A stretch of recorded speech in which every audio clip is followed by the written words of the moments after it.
tonight. We will begin by winding back the clock a little bit to go and check in with our friend Desmond, who at the end of the game a couple of weeks ago, I'd gone in to check in on his friend Tristan, who runs a bookstore called The Red Book.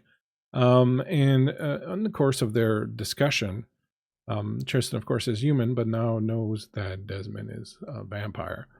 In the course of their discussion, Tristan admitted, somewhat offhandedly almost, to Desmond that he had in fact killed several people in his time, and was glad that Desmond had shared his secret with him, because he felt that it created a kinship between them. I would say, Desmond, we didn't get to see your reaction too much because we cut to a cliffhanger. As we come back and the camera pushes back in on you, and those words echo in the bookstore, in the empty bookstore, I've killed several people. What's going through your mind, Desmond, at this particular moment? It's one of those moments where you can't figure out which word of the sentence to settle in on. Is it killed? Is it several? Is it people? He's just trying to process that, because this is not something they had ever imagined would be something that Tristan, of all people, would admit to. And so there are definitely several seconds where he can't hide his look of shock. And it is shock. It's not horror, it's not disgust. It's just trying to reconcile the image that he had of Tristan in his mind with this new information. That said, I don't think it stops them from then asking, Tristan, what do you mean you've killed several people?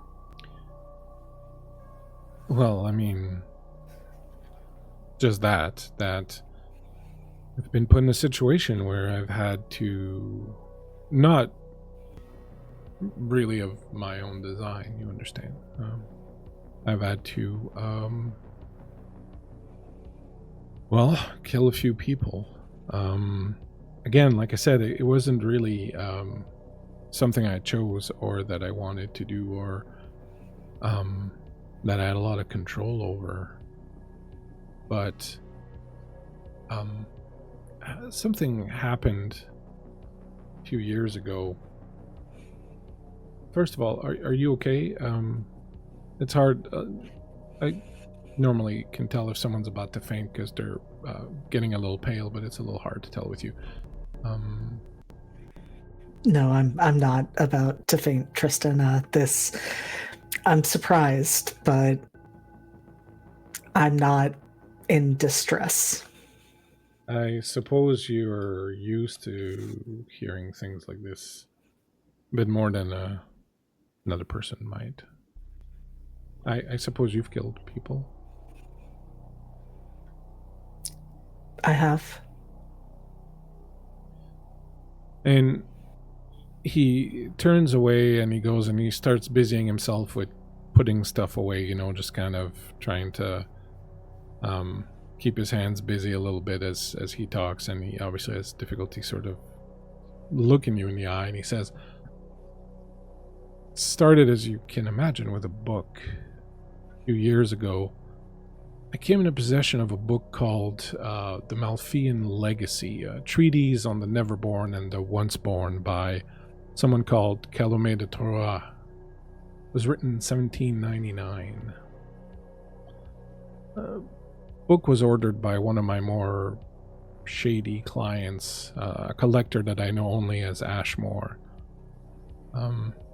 Having the book here for a while by this Calome de Troyes changed me. It was like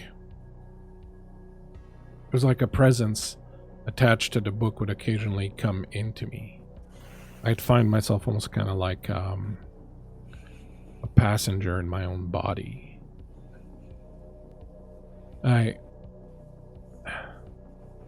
Since I was very young,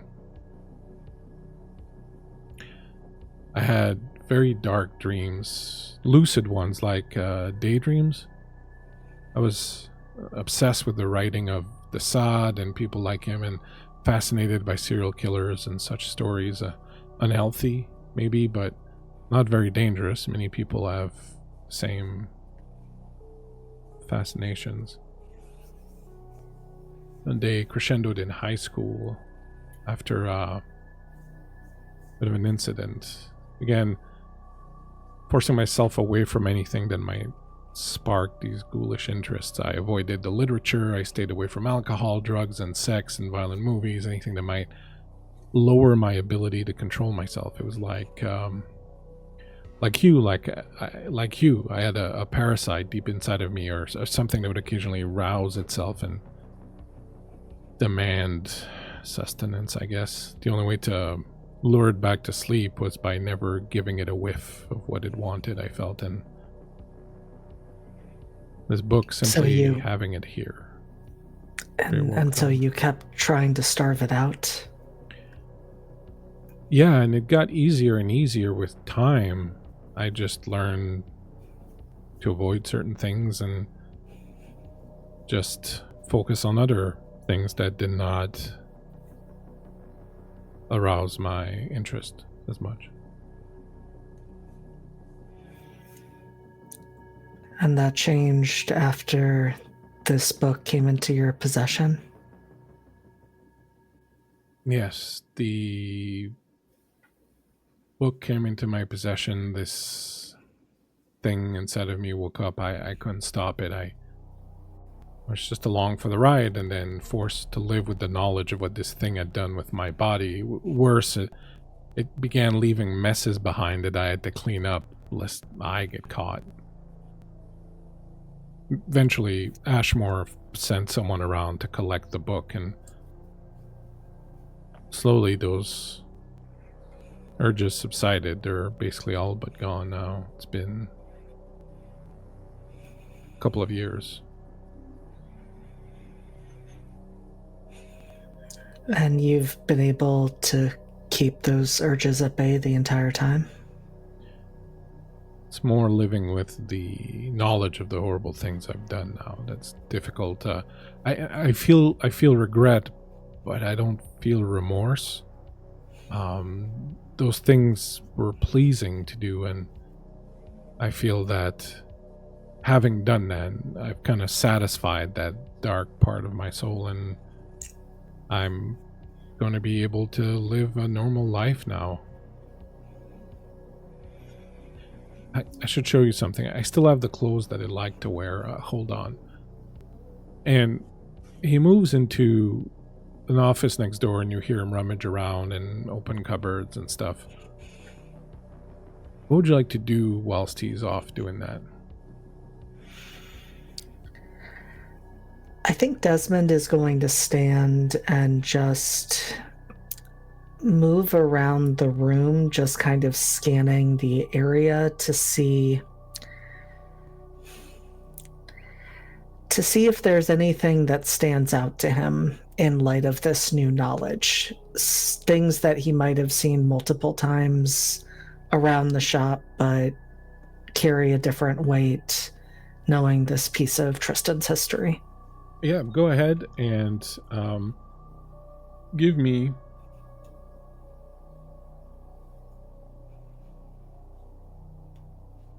a second. I lost my page. Give me intelligence and investigation. Or perception. There's perception, right? Sorry, I just don't have a character sheet open in front of me. I'm doing that now.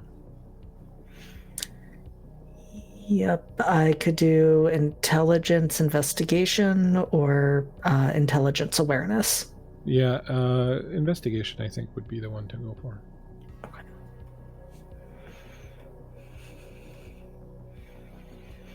All right, 2 successes.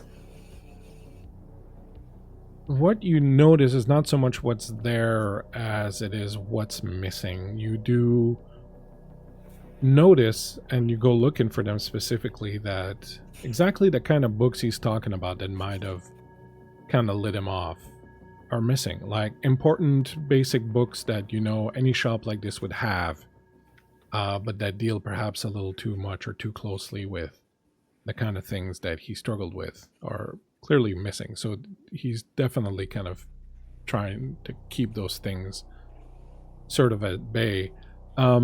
Do you use any sort of do you just use your mundane eyes to kind of look, or are you going to try to perceive beyond your senses also? You know, it feels like a time to maybe use sense the unseen or heightened senses. I think I'd like to go with sense the unseen. Okay.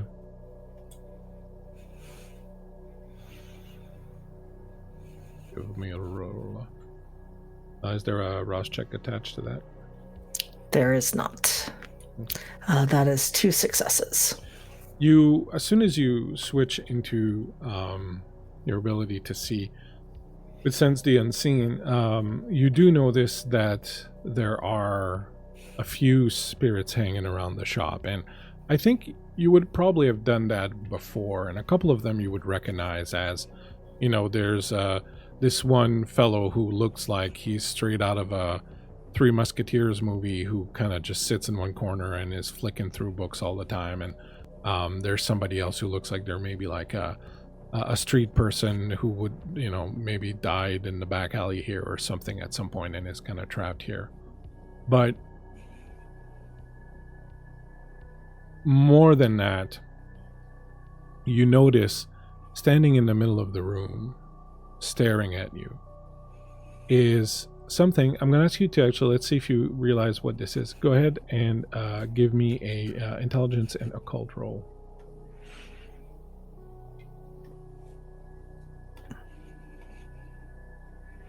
Four successes. You realize the thing standing in front of you is not attached to this place. It came here somehow. And you know it for what it is. It is a specter. A specter is a special kind of wraith who is a soul that has been, who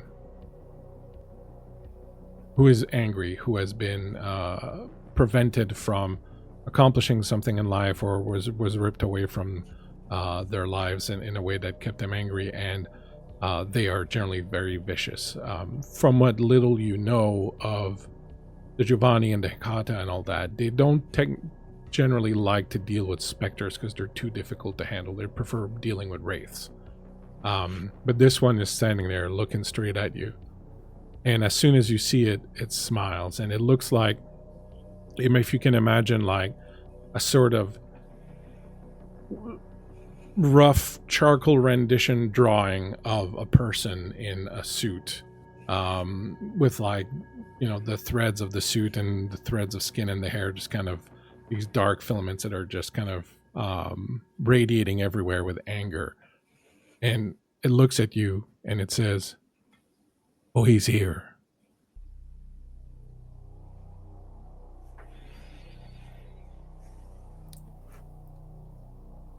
What would you like to do?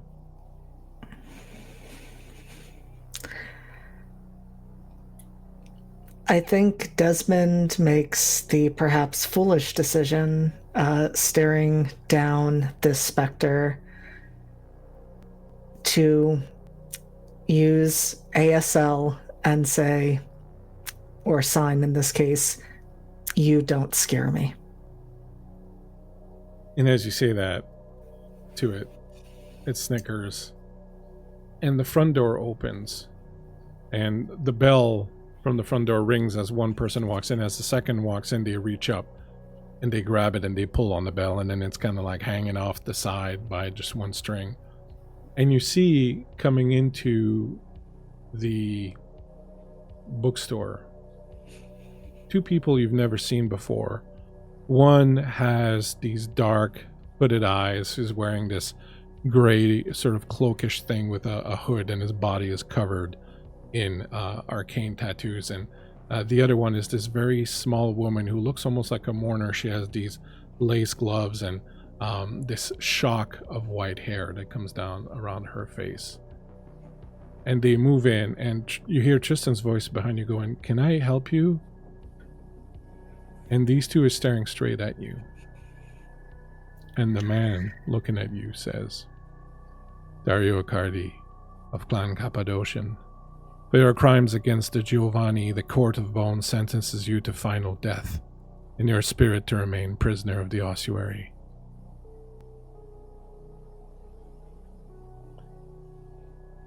Meanwhile,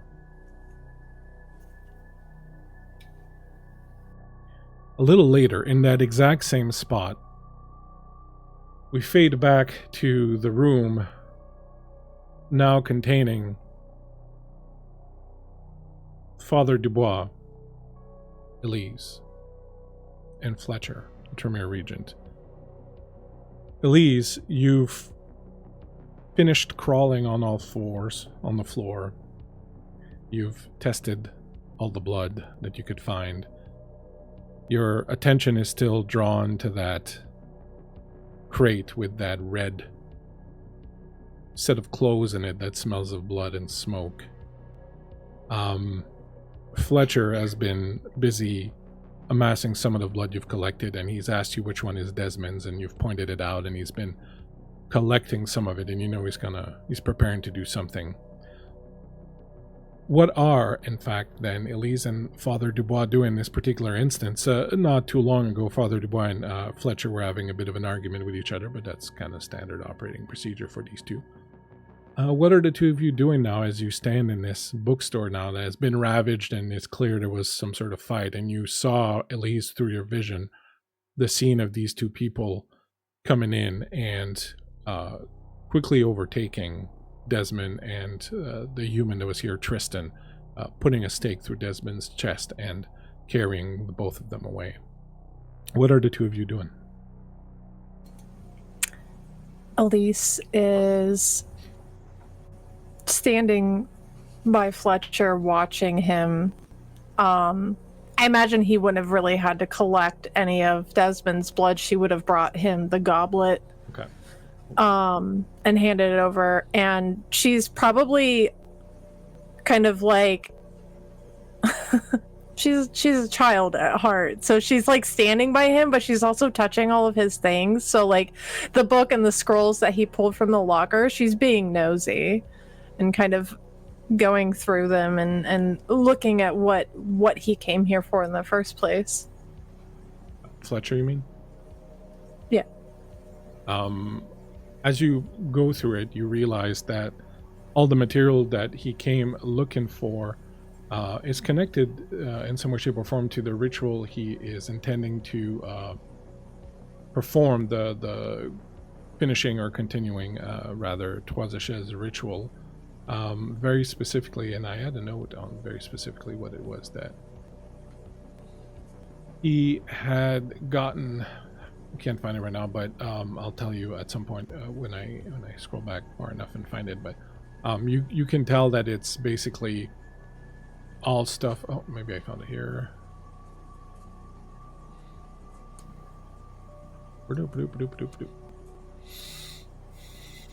No, I can't find it just now. But I'll find it and I'll let you know. But yeah, it's all stuff that's connected to this ritual that he's been trying to prepare to do, and that he's talked to you about with the new followers and all that. I think offhandedly she would also say, as she's touching all of his things and going through them, I thought all of the Cappadocians are dead. Well, I thought so too, but, well, I guess not. Do you know a man named Dario? Does not ring a bell, no. Interesting. Why would you go by Desmond if he's Dario?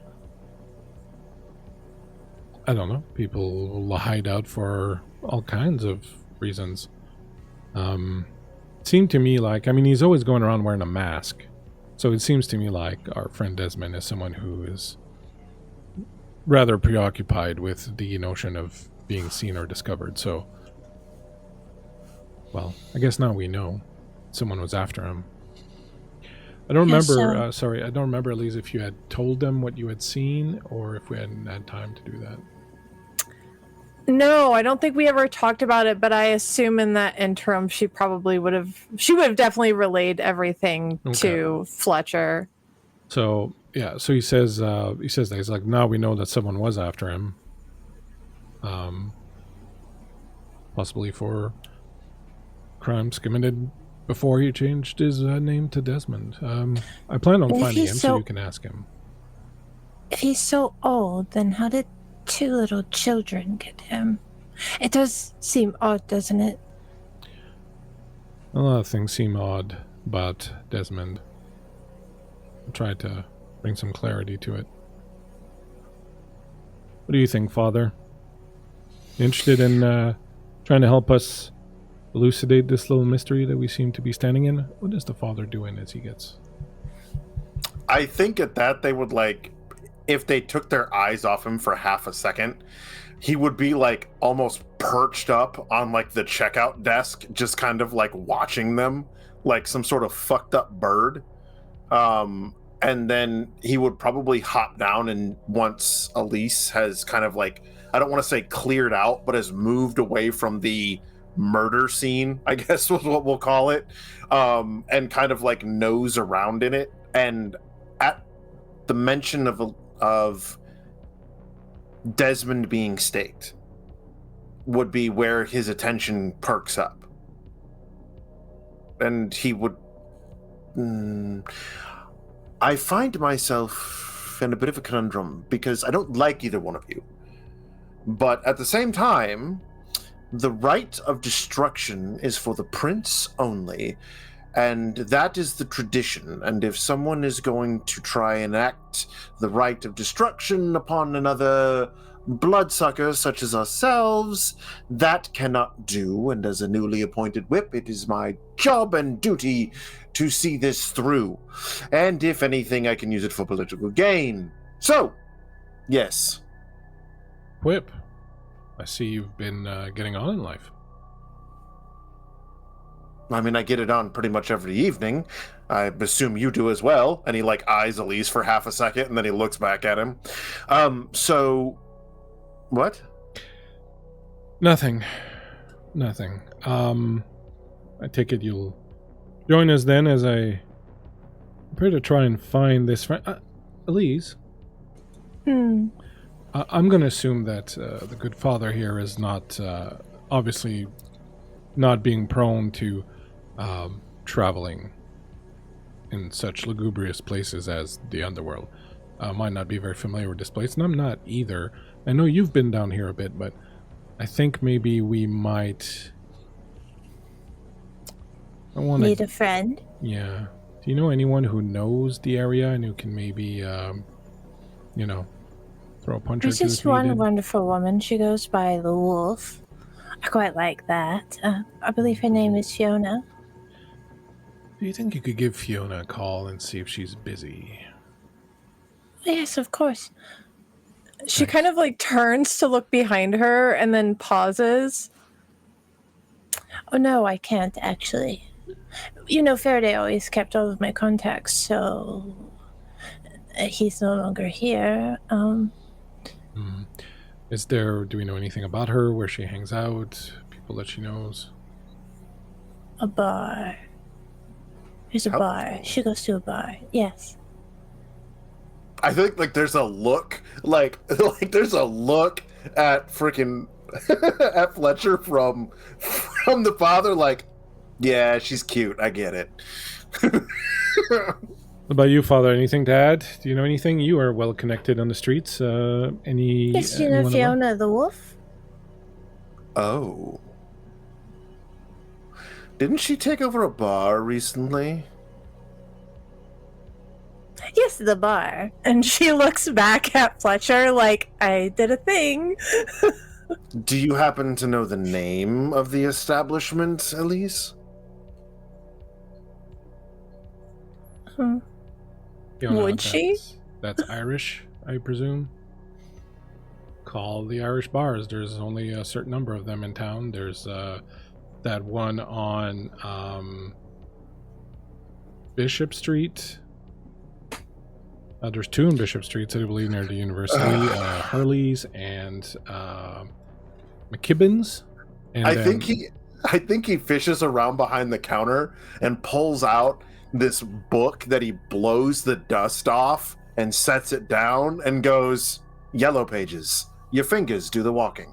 And he flips it over and just starts literally just flipping through the pages like this, looking for any address to anything that even remotely resembles a bar with a shamrock on it. Elise comes over and like looks over his shoulder down at the book.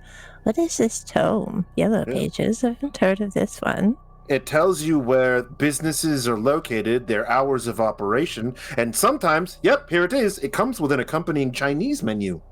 Oh, so it's like before the dreaded internet. Yes. This is how society functioned before then. Why didn't the humans ever stick with this? This is so much nicer. Well, you had to get a new one every year, and people found it cumbersome, and there was nothing to do with the old one except burn it, and it was frowned upon. It was I'm sure it makes priests. fabulous kindling. It was like priests. Start calling numbers, will you? I'm sorry, what? Start calling numbers. Call and ask for 5, Fiona. 5, 6, No, 19, 24. Book their phone numbers next to the places. Call them. Yes, Fiona. there we go. Got you. And you can go ahead and make a streetwise roll, actually, if you would like. Sure. Make it let's call it charisma and streetwise. Charisma. Okay. Let's see. Grab that. Whilst we're doing this, I'm going to ask both Fiona and Desmond to make rouse checks, please.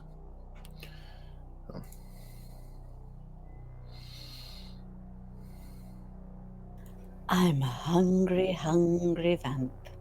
I got a 1. Mm-hmm.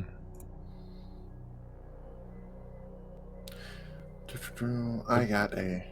What'd you get, Kurt? Oh, I got a single success. Good enough. You ring a few numbers, and after a couple of them, you eventually get a very loud place where someone goes, when you ask for Fiona, just 1 minute, I'll see if she's available. And they put you on hold, and you get Girl from Ipanema, but it's it's done like by an Irish trio, and kind of. They have to ruin a classic? Why? Fiona, you are at your bar. It's been a few nights now since you encountered Arkham here, and him and his obsession with getting your painting, and you talked him out of here. You've been busying yourself, seeing to this new little ward you seem to have picked up, Miriam, but also kind of generally just continuing your training with your sire and keeping your ear to the ground. And the work at the bar has been pretty much non-stop, and you've had to be supervising a lot of stuff. So your nights have kind of gone by very quickly. But now your manager, Rod, leans into your office and says, line 2's for you. Do you want me to hang up on them, or? What do they want? You? Well, be more specific than that, would you? I don't know. It's someone who sounded somewhat crazy and like they were living in the wrong century, and they asked for, is that bar wench Fiona there, or something like that. Well, God, you're fucking useless when it comes to screening calls, but fine, just transfer it over, will you? I'm not a secretary. I'm a fucking manager. I'm managing. Well, you're a manager, so manage to fucking screen a call, would you? Fuck. Line 2. Thanks. Get the fuck out. Click. What do you want? Hello. How's the world underneath? I don't actually care. Anyway, so I'm calling on behalf of another whore named Elise, who is very much wishing to have an audience with you because she lost her own particular... I don't know, what would you call him? Toy? He's my friend. She's like standing across the room from you at this point, yelling answers. Give me back the book. Anyway, apparently we have someone who has gone missing, probably somewhere down in your neck of the woods, and Elise said that you were oh so favorable and knowledgeable of all things under street level. God, I fucking hate a game of broken telephone. Alexander, is that you? No, well, maybe. Who's this? Are you fucking serious right now? Yes. Mate, Who? it's Fiona. Who else talks like See, there we go. Okay. Well, I mean, you English speakers, y'all kind of sound the same. Anyway, so, would you care to lend a hand? All right, so let me get this straight. You've got Elise there. She's over on the other side of the room. Right, she had that whole thing about she doesn't like phones or something like that. Yeah, it gives her headaches. Yeah, all right. I can't blame her on that one. So Elise is saying that a mate of hers has gone missing and she wants to get down into the underground to see if maybe there's something that we could be doing. Is that what you're saying? Yes. Tell her that the terrible child is involved in this. She'll understand. Something terrible child. I see. Did the terrible child nab this friend? Which friend is this? I don't even know. You got to give me more than that. Oh, some people get nabbed here all the time. Well, Desmond, I think is his name. Oh, really? Yes, and some shopkeeper. Well, last time I saw Desmond, wasn't he involved in some sort of blood orgy?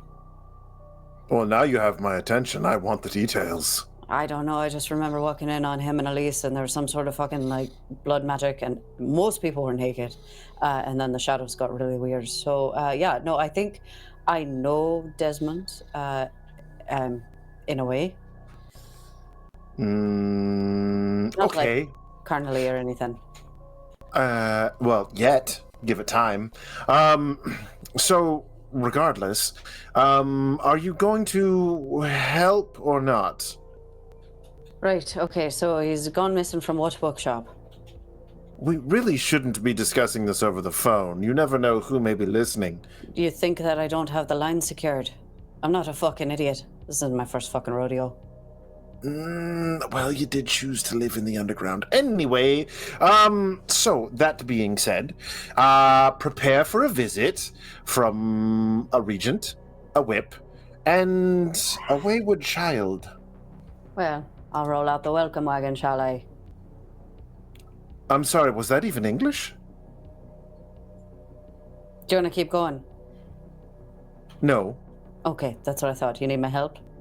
I didn't ask for your help. Because She as you did. pointed out, I am one of those underground dwellers, so in point of fact, unless you know the underground like the back of your fucking hand, I suggest you button up a little bit there, Padre. I like you. And he hangs up the phone. I fucking hate that guy. What'd she say? She is ecstatic to help, and she can't wait to see you. That's so nice. Yes.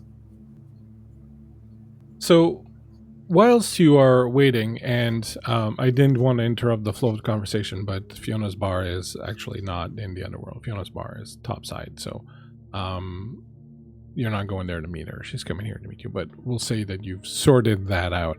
Whilst you're doing that, Fletcher has been preparing a ritual that he uses Desmond's blood to do, and it's a very simple, very quick ritual. But once he's done, you see him sort of focus on the ground, and he says, I think I have his scent, his track. As soon as Fiona gets here, we're going to be able to follow him. As long as it doesn't cross water or do anything stupid like that, we'll be fine. And Fiona, is there anything you want to prepare or do before you come down and meet them, or... I would be contacting Bruno Stat, just to keep him abreast of the situation and have him follow back about whatever the metaphorical 20 paces behind us would be in this case. Could be a car, could be something else. I think that Fiona would probably take the metro and keep a little low profile and not cause too much of a scene. Kind of keep it on lock and head toward the bookstore. You find your way there. Sorry, did you want something, Kurt? Yeah, Alex just has to get in his quip of, as long as he doesn't cross water, there's 8 bridges in this fucking city. Yeah, so let's hope he doesn't cross any of them. Your magic sucks. That's all he wanted to say. It just stares at you like, I'll show you magic. Batman sign comes across the screen and then pulls back out, and then we are a few moments later as Fiona has made her way down into the underground where the Red Book is. You arrive, Fiona, to find this bookshop totally devastated. There clearly was a fight in here. There's blood all over the place. You find 3 people there, Fletcher and Elise and the good father, hanging out amidst these debris. And I will give you the floor as you arrive and see this strange tableau before you. Jesus Christ, Padre. Looks like a night at your house, except it smells a bit better. How you hanging? To the left, as always. Regardless, you got here first. Anyway, they need you. I simply called the phone. That we actually have one of the best public transit systems. That is correct. We do. And these 2 Neanderthals refuse to utilize it. Well, train's one of the oldest forms of transportation in the world, Elise. You should give it a shot sometime. Well, usually I have a driver, and I like my feet on the ground a lot. And you follow her eyes down, and she's wiggling her little bare toes against the carpet. In the blood. You're such a disgusting little troll of a person, and honestly, I really love that about you. I'll take that as a compliment. It's meant as one. Thank you. It's nice to see you, Fiona. It's been a while. It's nice to see you too, and might I say, with clothes on. Yes, well, today. For now. The night is still young. So what the fuck happened here? I don't imagine it was like I thought it was. Well, you remember our friend Desi?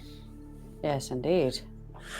Well, he has a human boyfriend who works at this shop, and they got abducted. They got abducted? Yeah, by a couple of young vampires, which is strange, because Desi's quite old, actually, from what I've learned. How old is Desmond? 1,000 or so. 6th generation. I'm sorry, what? Fucking what? Old. I said old. Why are you looking surprised? No, I thought old you meant 80, 90, but 1,000 years. He's a fucking antique. What? Yeah, I'm considered an old guy, and I'm at 120. I'm sorry. Okay, so some young pups captured him. Do you have any idea what was their blood like? I couldn't really get a very good read on them. There wasn't quite enough blood for that, but we did find, I found this, and she pulls from a table behind her the I'm not even going to try to butcher this French word, the terrible child's outfit, and shows it to you. Jesus Christ. I know it's something that was important to you and Margot, so I figured you might want to come down here. Right. Even if just for that. Wish I could get in touch with Margot, honestly. Well, that's a little bit of a sight. Do we know... Are you thinking that maybe l'enfant terrible was here? that might have been what happened and abducted his boyfriend and himself. I don't think he abducted anybody, no. I have my suspicions on that. That was found back in that room, and She points back to like the office area. I think perhaps Desi's human was up to no good, being a bit naughty. Well, I'm gonna go check that out as well. And I go back to the office and throw it open. Elise like pads after you. You'll go through the office. You're not going to find much that further connects to Lavatab, except you will see the box or the chest that the clothes were held in. You'll see a few different implements in there, like hatchets or machetes, or even a bone saw in there. A bunch of different implements like that, all kind of coated in dried blood and whatnot. The smell of all these different bloods and smoke, and just also, it's just a bad scene altogether when you see that. But you can tell that there was very, very intentional effort put into not letting this contaminate anything else, and to kind of just really be confined to that one case that it was being held in. Well, certainly doesn't understand the phrase "don't shit where you eat," I suppose. Do people really do that? I don't know, you'd have to ask Padre. He'd probably know more than I. Interesting. So you've got no beat on who these young vamps were, or... No, but I feel as though they had to be aided by something. They were only 9th and 10th generation. Taking a 6th generation seems a bit unfathomable. Certainly They did not. stake him, though, which is unfortunate. Do you think he was willing? No, he certainly wasn't. Interesting. I'm finding out a lot of interesting things about our friend Desi today. So we've got these young kindred, and they're pretty weak in comparison, and we're also missing the boyfriend, so hey, we could play detective all night, or I could do what I can and tap my They wrist. said something about the Order of the Bones. Does that ring any bells to you? Storyteller, does that ring any bells? No. Would I know anything about it with being a nodist? You're shaking your head. I'm going to go with that. It's something that is relatively new, so not of common knowledge in any way, shape, or form. Anyways, they said that Desi did some great crime. They called him something different. Dario. Do you know anyone named Dario? Perhaps a Cappadocian? A Cappadocian? Those don't exist anymore, love. That's what I thought, but clearly they do. Dario, a Cappadocian. I'm sorry, Des is a Cappadocian? He is. And you're sure of that? Yes, I did a ritual. Well, Quite positive. your rituals are as good as gold. Thank you. Well, that's some fucking news, isn't it? All right. Well, Cappadocia. That's honestly like finding out that like fucking unicorns exist, or like the Welsh dragon is actually real. Unicorns exist. Well, I'm sure they do for you, Father. Do you draw a lot of them in your book there? The yellow pages? I don't know what you get up to these days. Anyway, I'm gonna get on the horn with Bruno and rally the troops. See what we can know. We do have a If lead you- on If you'll pardon me, Fiona, I don't think we've met, says the other man that was in the room as he comes in. My name is Fletcher. I'm the regent of Clan Tremere, and I'm Elise's sire. I have a bead. Go ahead. I think that Fiona takes a moment and glances at Fletcher and glances at Elise and glances back again and goes, well, good job, Elise. Thank you. I have a trail on our friend Desmond. I think that it might be better for us to not involve mortals, even ones that serve us regularly. I'm certain that the four of us can handle this situation, but we should get going. Time's a wasting, and the sun will be up at some point, and this ritual is not going to last past that. Understood. Is nobody else at all, even in the name of the gods above and below, fucking concerned with the fact that your little friend is a Cappadocian? No, not quite. He's my friend, after all. Remember the word you used before this, friend. Also, the Do fact, you understand the gravity of that?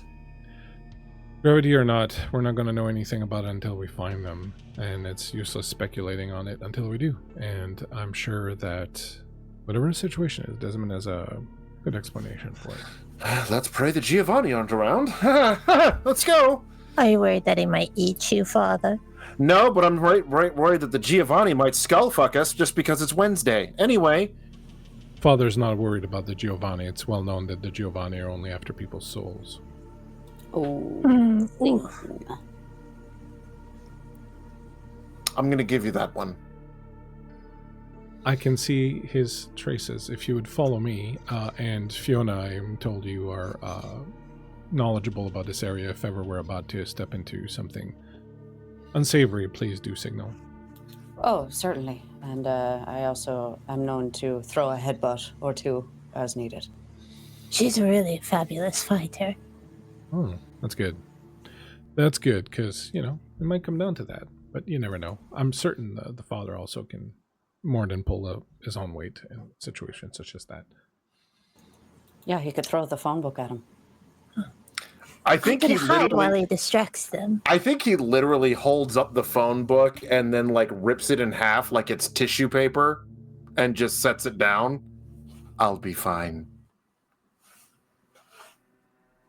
So the motley crew that you are heads down deeper and deeper into the tunnels. Fletcher tells you that he can see a trail left behind by Desmond with the ritual that he did, that unless, as he said, he crosses water, that the trail will remain intact, and if not, it'll end at that water, but at least it's a direction to go in for now. You follow the trail down deeper and eventually into the metro system, through some of the various tunnels, either the metro tunnels themselves or some of the secondary tunnels. I'm going to, since this is sort of Fiona's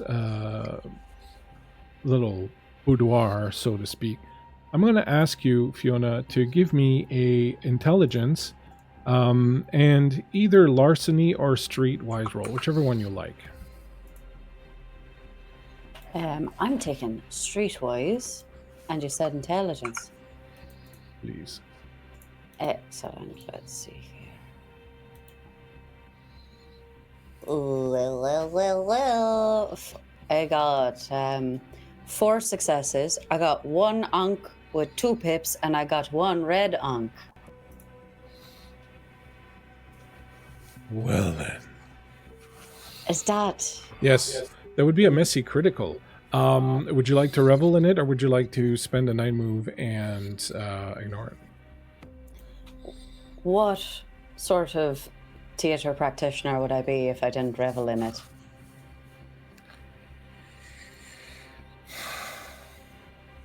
Excellent. With your knowledge of the area, and your knowledge of, larceny and streetwise and all that, things like locked doors or, barred passages don't cause too much trouble for you. You do notice that whoever has captured Desmond seems to have way through all of this, so they clearly have keys or connections or something for some of the places that you've gone through, because there's no sign of forced entry and they've moved through all of this. As you move deeper into the area, and I'm going to save your little messy critical here for a second. I'll spring it on you in a moment, don't worry. Of fucking course. You will eventually arrive, the lot of you,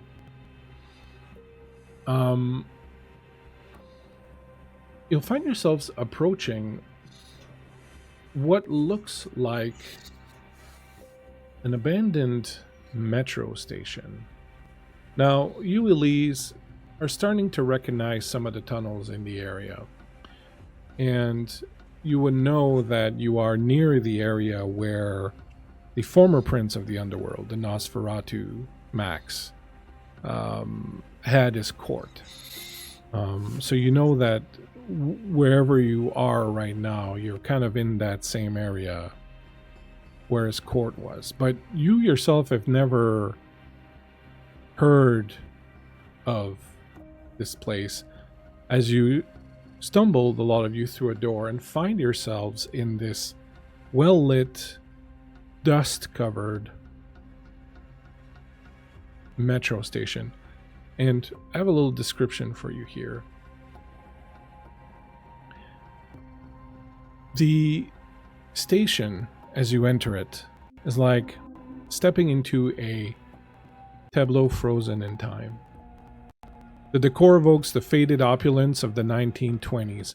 Art Deco ironwork, fluted marble columns, dusty chandeliers that hang like stalactites of forgotten faith. The ticket booths, never manned, still bear brass placards inscribed in elegant French.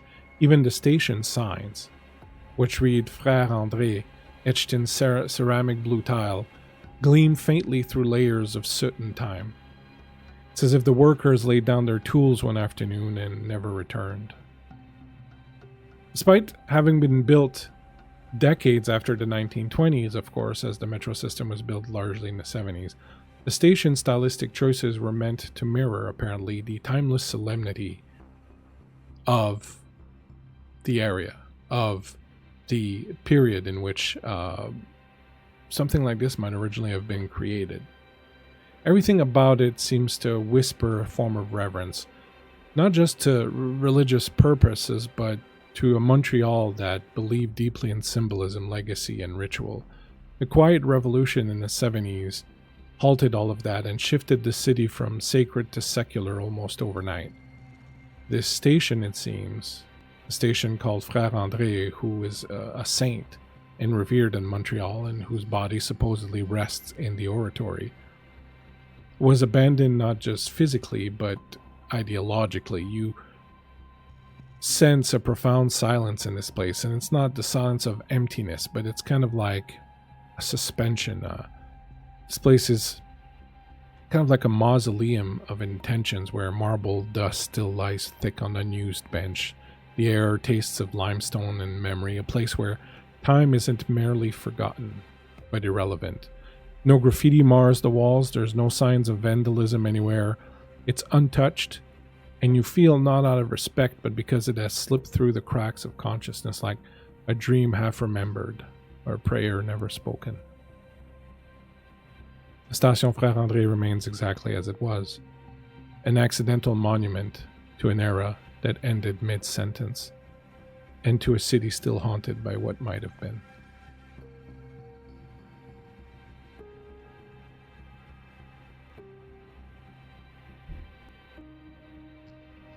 "You've heard of this place, Father?" says Fletcher as he's clearly taken in by what he's seen. Heard of it. Never been.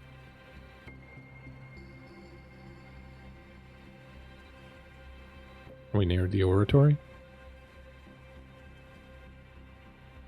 I mean, yes, but I feel at a loss at the moment. Something doesn't feel right here.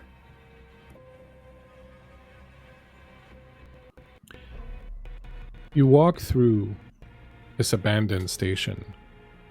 You feel the weight of ancient Montreal, the city that it used to be.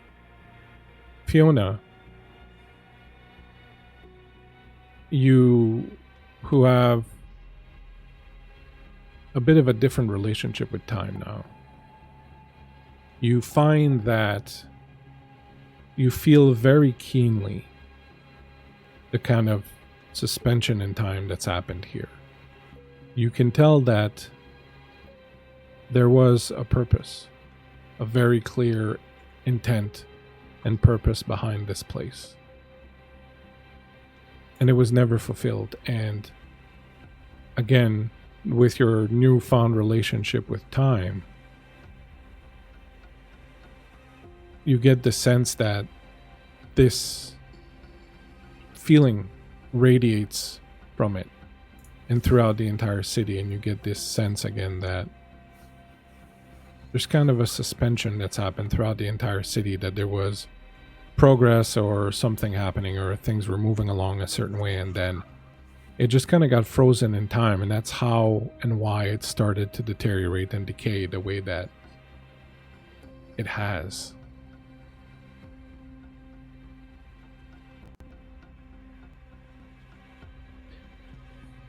As you move through the station, you come across a plaque, a bronze plaque.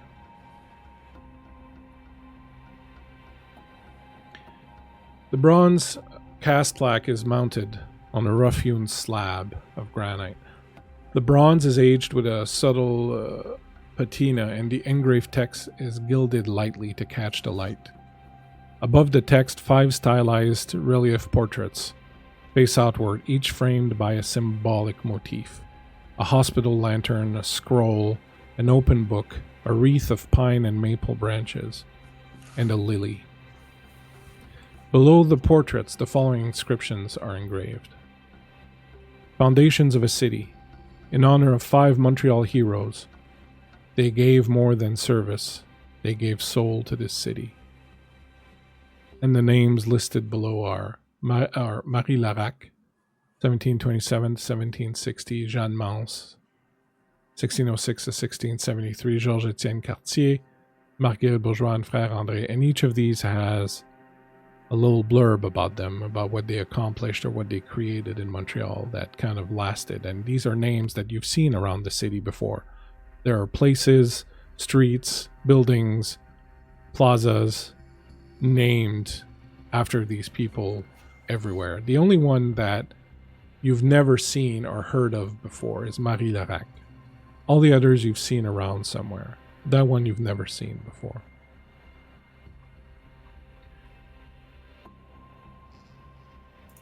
What do you do? I would tread very carefully, everybody, as we make our way through here. Fletch, what you got? You came through here and that direction back into the tunnels. I don't know how they knew about this place or how they had access to it, but Father, I was going to say, he's trying to reach out. Not forcefully, but just seeing if there's a network connection, for lack of a better term. Go ahead and give me, interestingly enough, a because composure. he knows what's down here. He's just like, that's why he's like, I don't like being here. Give me a composure and awareness. Wow, great. Those are solid stats for me, buddy. I appreciate that. I don't know. I'm not looking at your sheet. You said awareness And composure. Okay. I'm just gonna ask, would this be a good time to maybe like activate my blood or something? Possibly. I wouldn't say it would be a bad time to do that. You know what? Let's go ahead and do that. We're gonna activate my blood. That's what we're gonna do. I always check. Yeah, we're gonna get that sucker in there. All right. Rouse check. I'm fine. Success. All right. And correct me if I'm wrong. Move? Yes. And then I just add my number of dice correct to the dice pool. Yep. That's right, 2 dice. To use my blood potency? Oh no, sorry. I thought you were asking me about the night move. Yeah, for No, your no, blood no. potency, you add your blood potency to whatever stat that you're. Okay. Whew, here we go.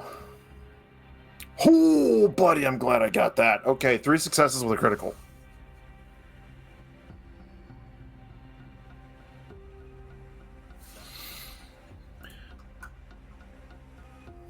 This is where Fiona's messy critical is going to come into play. Oh, come on! Everyone turns and looks at the Padre, and Padre, you reach out very, very tentatively, very gingerly. And at first you feel nothing. And then you push a little further and expand your awareness, and then you feel something, and it's akin to like, ever have that feeling when you know you're alone in the house and then suddenly you're pretty sure that somebody else is in there? Now, it could be a friend, it could be someone from the family that has come back earlier or something, but you know without a doubt there's somebody else in the house with you. Mm-hmm. So that's what it feels like suddenly. Not like you're in danger, but like there's someone there that's probably been there for a while. And you kind of feel the contour of it.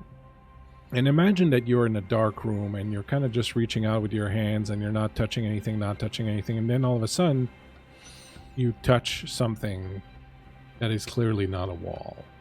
And you're just sort of gingerly moving your awareness around, kind of feeling the contours of this thing. And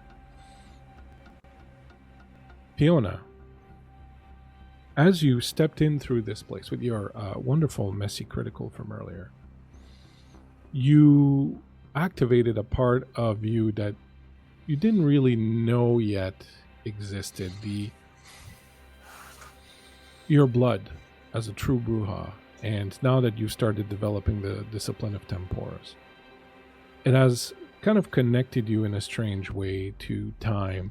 And as you moved through here, what you didn't realize was, imagine, if you will, that you're moving, you got this nice wool sweater on, and you move through a doorway and you don't realize it, but a piece of it gets caught on something. And as you're moving down the hall, the sweater is... that string is just pulling and pulling. The sweater's slowly unraveling, but you're not realizing it yet because you're focused on something else. And that's kind of what's been happening. And as you turn around and your eyes alight on the father, you realize the others are gone. You see ghosts and echoes of the past moving through here. You see the workers building this place. You see the foreman. You see the architects. You see the engineers. And this is all occurring in the 60s. And you see them working hard with their hands. I mean, technology wasn't super advanced at the time. And you see the care the craftsmen are placing into all this. But then slowly the station starts to disappear. And you see the blocks and the bricks and the plaques and everything just kind of fall off and disappear. And eventually you see that you are standing in a natural cave. They built this station in a natural cave. They didn't dig it. And you're starting to realize now that's probably why they never eventually linked it, was because they found this cave and they built in it, thinking of linking it to the rest of the system, but then it never occurred. You are in this cave and you're seeing Father Dubois standing there looking away from you, obviously in the grip of some form of experience or other. And you feel through him something very old that exists here. You see, again, in this kind of ghostly echoes, a group of people come down into this cave. Kindred, a few humans, someone's dying, one of them is injured. They come into this cave They find something here. They touch it, they commune with it.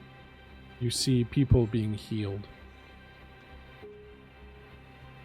Then that image fades out. I'm going to ask you to make a rouse check. Meanwhile, Father, you reach out, and as you're touching the outline of this thing, you feel it move ever so slowly. And because you had those successes, you get a choice here. Do you want to pull back right away, or do you want to push a little further? Ooh, we're gonna push. You push a little further. Tell me, Kurt, what was it like for Father Dubois before he was embraced? What was his mind like before the Malkavian madness, the touch of Malkav, came into his life? What was his mind like? Unstable, to put it in a single word. He was fits of emotional irregularity, a ill temperament towards those who believed themselves in places of power, and resentment towards all the whores that laughed at him.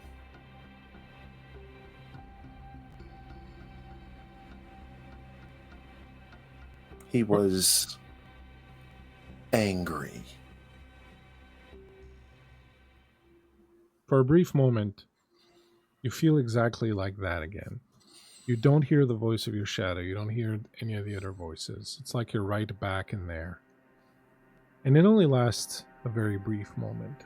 And then in Latin, you hear, "I would rather not be disturbed right now." I think vocally, because he's unable to contain or control himself in this moment, he responds in Latin, essentially, "I am so very, very sorry. We will conduct our business and leave immediately." And almost like someone who rolls over and falls asleep again, you feel that presence do just that. I think if he snaps back to reality, for lack of a better term, he turns and faces the group, and you can see him actively sweating. Like he is searching for something to like wipe his brow kind of thing. He looks absolutely nervous and very unsure. We need to fucking hurry. Elise, would you give me a rouse check there? Yeah.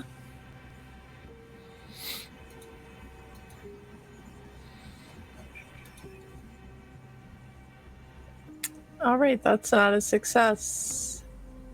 Good. As the father turns around and says this, as Fiona is also seemingly caught in some sort of fugue state, you see a few things flash before your eyes as one of your premonitions comes upon you.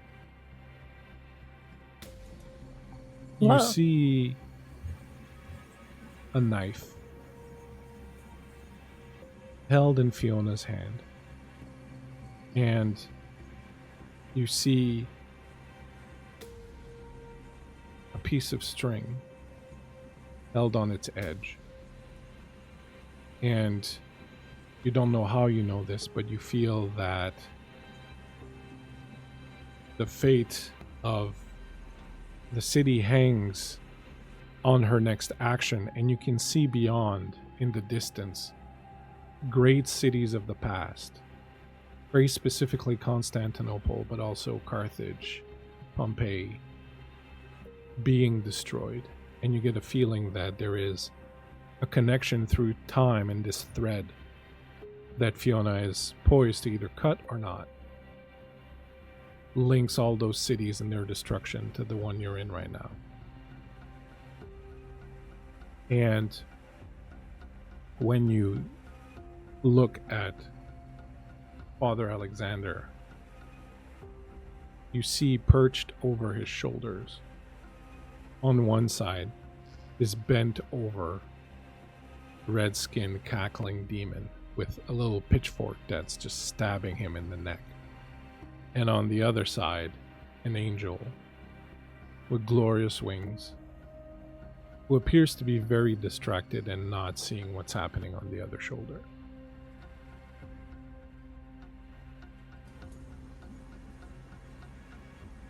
The father turns around and says, "We have to leave." You snap out of your vision, Fiona.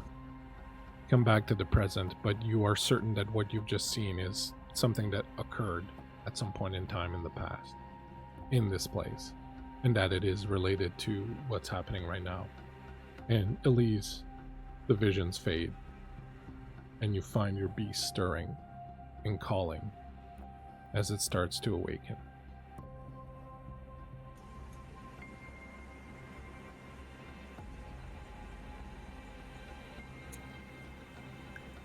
Elise is going to turn and look to Fletcher. Do you still have the trail?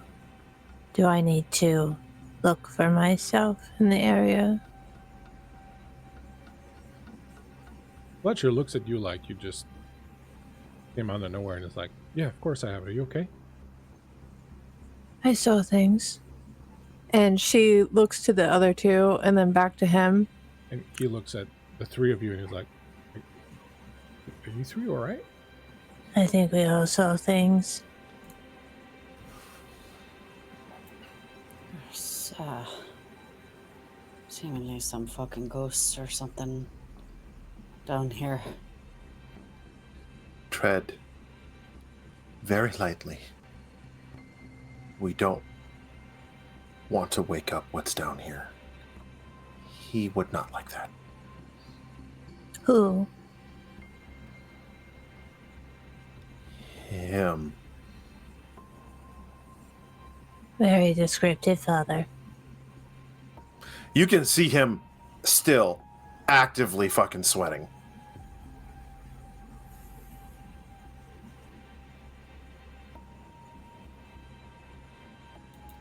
Let's get a move on, shall we?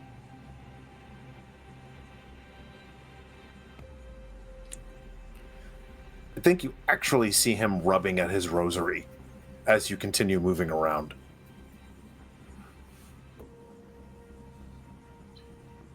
Four of you move on following Fletcher's trail, which leads to somewhere further down here, where Desmond. Been a rough time. Not been great. You saw, or rather encountered, those two vampires. It was clear that they were helped by that specter, that they were connected to that specter somehow.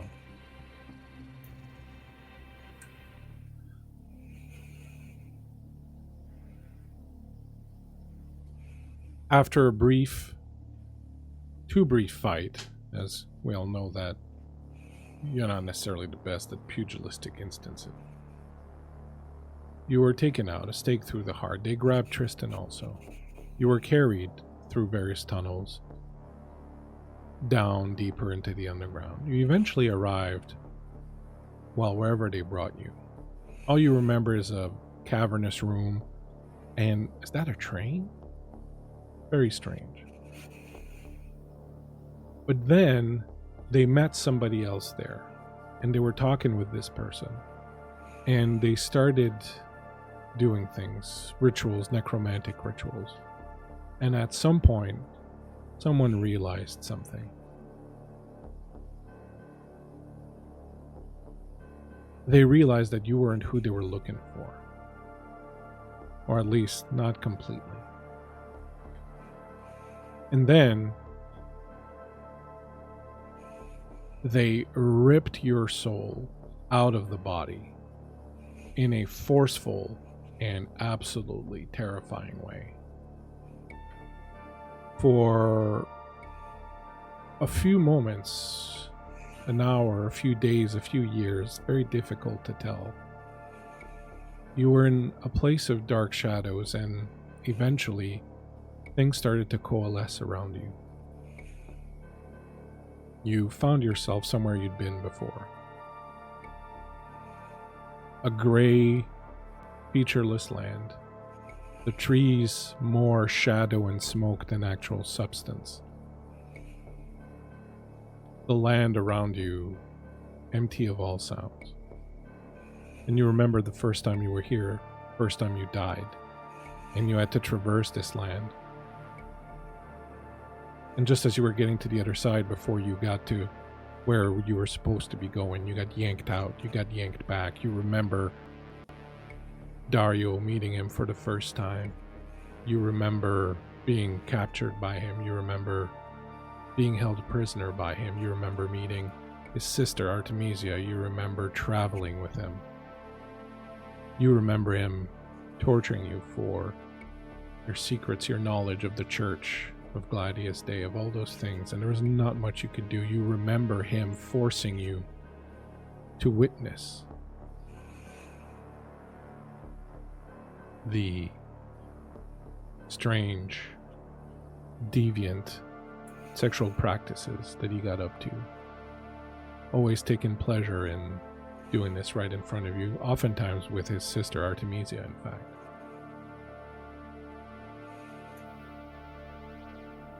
And then what happened happened, but now you are in this place, the Shadowlands, and you hear laughter behind you.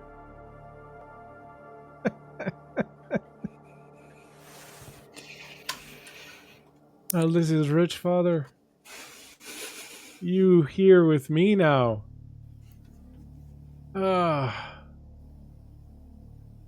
Well, I did not see this one coming. I would have assumed as much, since I would imagine if you had, maybe you would have given a bit of warning. Well, I knew they were coming. It was inevitable, but I certainly didn't think they would come this quickly and find you. I'm guessing our friend Decimus ratted you out. They must still have connections in the church. It would seem so. It's a shame I didn't realize exactly how many skeletons you have in your closet or how many people might have been gunning for us. Skeletons in my closet. Father, I'm a Cappadocian. That's all I have in my closet. I set myself up for that one.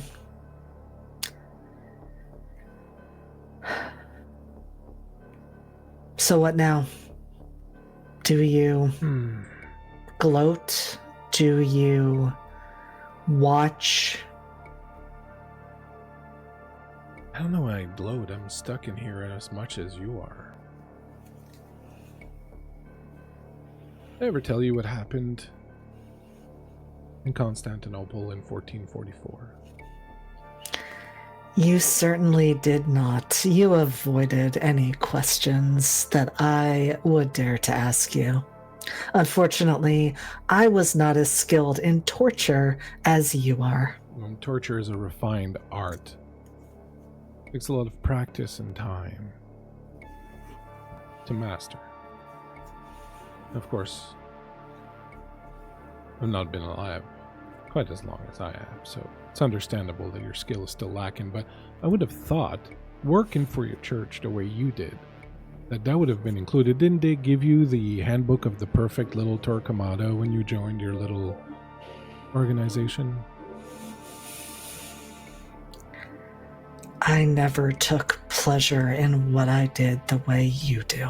Well, maybe that's your problem. Maybe you should have. If you're going to be doing work, you might as well enjoy it. Constantinople, Dario. What happened? They came for us. The Giovanni. They came after my people. They killed everyone. They killed my sire. Every one of us who descended from Cappadocius himself. They hunted. They forced me and my sister Artemisia to leave the city to hide like animals. You should have seen the state. Just seen the state I found my sister in England. It was bad times. I had to hide among them, pretend to be one of them, the very ones who had destroyed everyone in my bloodline. I sat and I was patient and I plotted. And then I found a couple others that had survived also. We formed a little group, called ourselves the Harbingers, and last year, you might have heard, we struck back. We killed Augustus Giovanni. We killed him and we ripped a hole right through Oblivion and into our world. And then we killed all of them. Or most of them, I guess. Since it seems some of them are still here after us. But the Hecata rose out of those ashes. But now it seems like all good vendettas, the real ones, the real solid state ones, that they're doing the same back to us. Kind of a senseless cycle of bloodshed, don't you think? They kill us, so we kill them, so they kill us, and ad nauseum.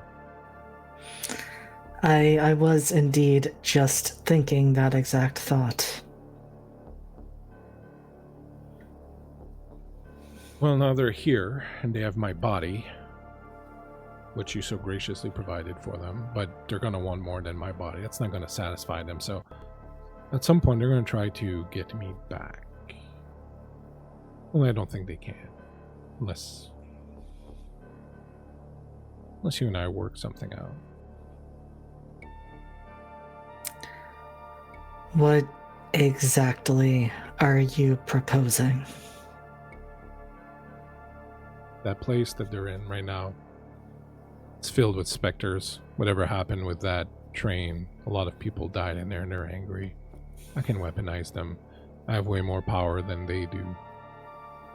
But I need to be in my body for that. And right now I can't because you're tethered to it. So this is, as simply as I can put it, the brass tacks of it all. You have to set me free. You have to relinquish my body so that I can reclaim it. And if I do, I will weaponize those spirits and I will turn them against them. And if we do that, I can save us. I would like to hear a bit more on that part about saving us, because what I am hearing is I relinquish that control and I am left here. That's true. That's exactly what's going to happen. A little trust goes a long way.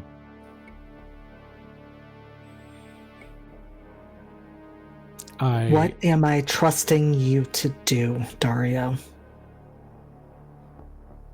You're trusting me to save us, to kill these Giovanni fucks. And when that's done, you're trusting me to find a suitable receptacle for you. I know you want to be human again. They were very gracious and brought one with them. I can easily make him suitable for a reinvestment. And then you can have a human body and be human again, and you can go on your own way and I'll go on mine. By the human that they brought with them, do you mean the man that I was speaking with at the bookstore? Mm-hmm. The one you have mixed feelings for? I mean, that was quite a doozy laid on you there at the last moment. But, I mean, not shocking to people like us, is it? I think I'm still more capable of being shocked than you are. Just, point of clarification though. Are you suggesting that we kill him and then put me in his body? Yeah, precisely. That's how it works. I mean, I could put you in there and not kill him, but then his soul's gonna end up where I've been for the last little while, and I'm not sure you want that. It would be more of a mercy to actually send him on to where he should go. Place you never got to go because you got so rudely interrupted. And who was the person who rudely interrupted that for me? It was me, but I needed information from you because you see, you and your little cabal of fucking light-wielding priests were killing my kind left, right, and center. I never really got to ask you, how does it feel to be one of us now? After you've murdered so many of us.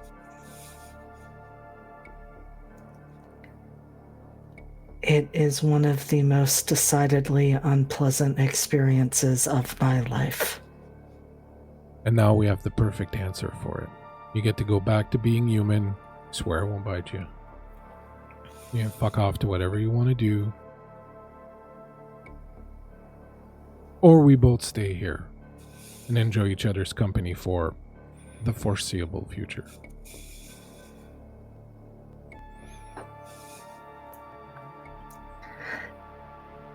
Desmond is quiet for a moment, and then very hesitantly asks, is there any scenario in which Tristan and I could share the same body? Or will it always be one of us locked up, one of us out? It's an interesting question that many of my clan and others versed in the necromantic arts have asked over time. The answer seems to be a resounding one body, one soul. Although there have been opinions that differ. It is a guarantee, however, that only the one who is tethered to the body gets to control it. The other one might be able to experience life through it and be able to communicate with each other, but one would be a passenger. That's the best I can offer you. Now, obviously, if you're not willing to put Tristan's head on the block, we can try to find somebody else, but it might take a little bit long. You'd have to trust me a little longer. Well, one thing's certain. Your body, Father Joseph, is gone. It's gone. It's turned to ash. It's been eaten by worms, and it's fed the grass. There's no reclaiming it. So you need another one. Or, if you're done with all this, I can also just send you on your way into oblivion to a bit of rest.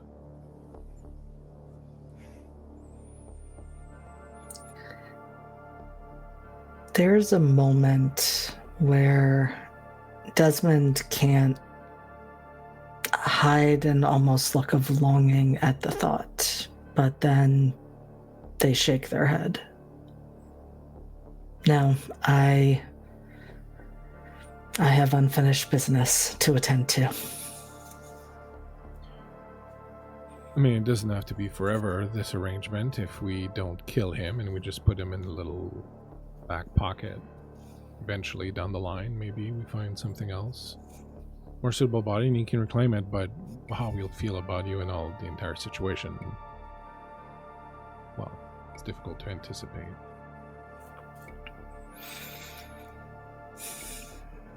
I'm willing to take that gamble.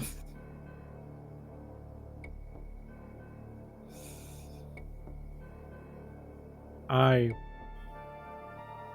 hunt people and drink their blood because that's how I survived. The same as when you were human, you killed cows and ate their flesh and drank their blood. He killed for pleasure, and that doesn't make you pause.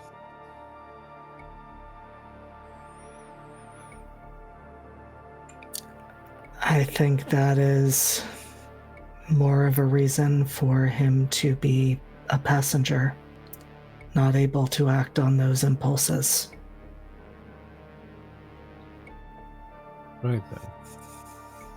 So we have a deal. He extends his hand. Desmond takes it. We have a deal. Relinquish your hold on my body and let me impress upon them why the Cappadocian bloodline is the true bloodline, and they are nothing but usurpers and mongrels.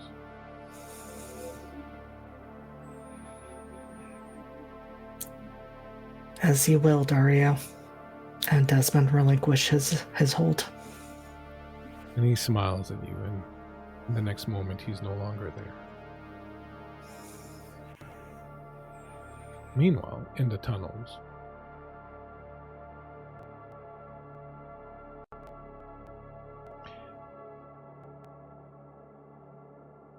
it is very clear, Fiona, that you are approaching Prince Max's court. It's been a while since you've been here. You know what happened here. The company of hunters known as Aegis collapsed the ceiling as the metro was passing on top. The metro fell into the court as it was in session. The Bruja Primogen, the Malkavian, the Nosferatu Sheriff Prince, most of the court of the underworld was present. Everyone was crushed, as well as 30-odd people in the metro that also lost their lives.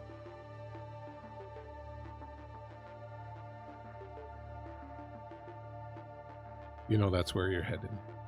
That's where this all leads.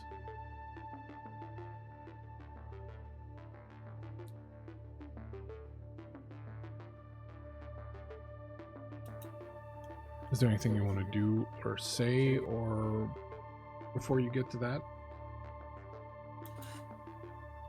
Padre, there's going to be a lot of ghosts and specters and spooks and frights and all sorts of ugly fucking things coming up. So, as much as possible for you, try and keep a level head.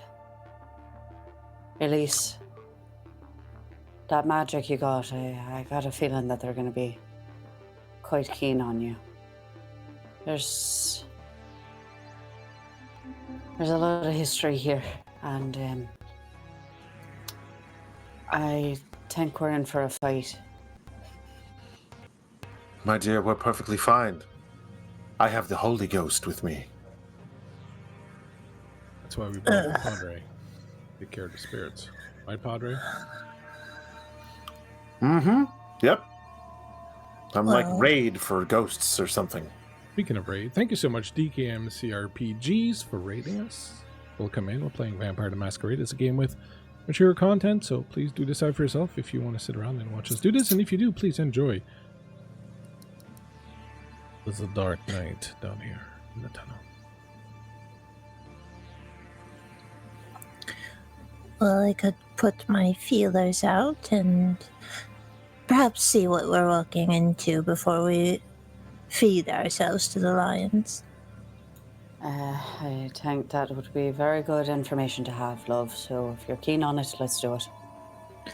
If I could get a moment of silence, then that would greatly help me. And she looks at the father. Who is now currently doing this number? Maybe I could get a look at your friend, too, that you saw. And she is going to sit on the ground, crisscross applesauce, and close her eyes and begin to steady her breathing as she falls into a trance. And I will be using clairvoyance. That's a rouse check, I believe. Yeah. That's a success. I am going... I'm going to use... I'm going to get crazy, and I'm going to use 2 of my night moves on this roll. This does give me like a whole city block, and I am curious about what the father saw. So I'm curious about what's behind us and what's ahead of us.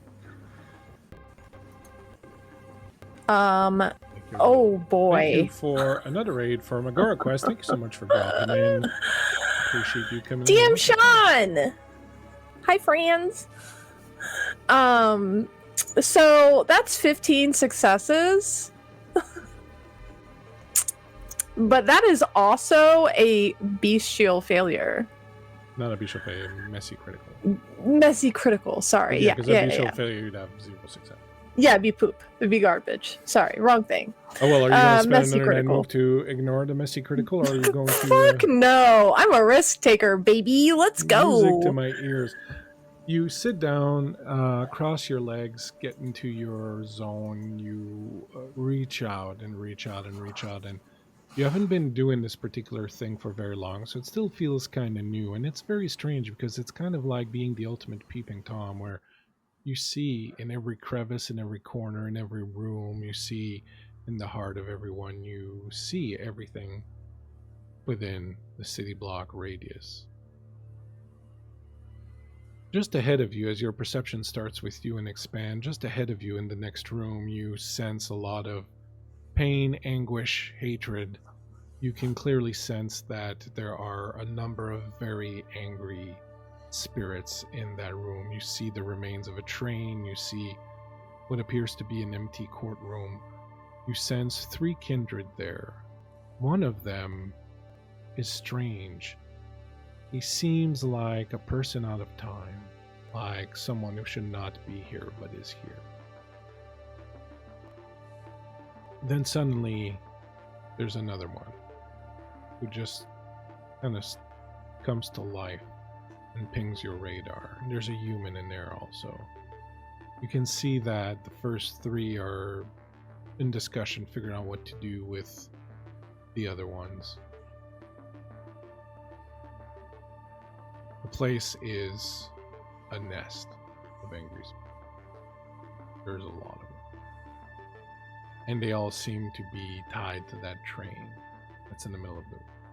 And then your senses expand ever further away. With the 15 rituals and the messy critical, it expands and expands even beyond what you've normally seen. It's kind of like you've sat down in front of your TV where you normally have 5 channels and someone has paid for cable, and all of a sudden you have 350. And you have no clue where to start looking, all over the place.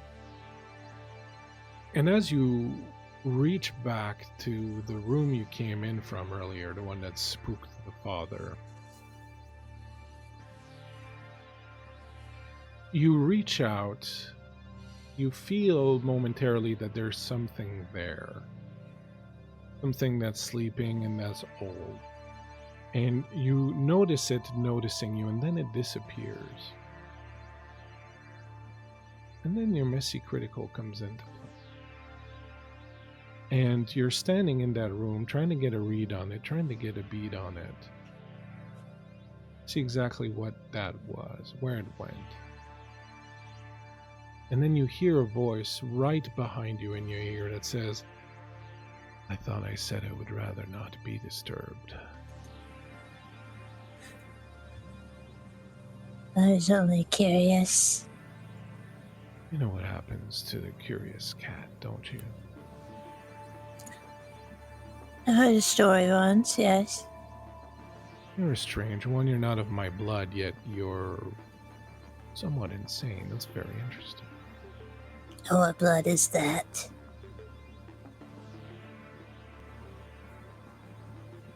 Well, I'm a child of Malkath.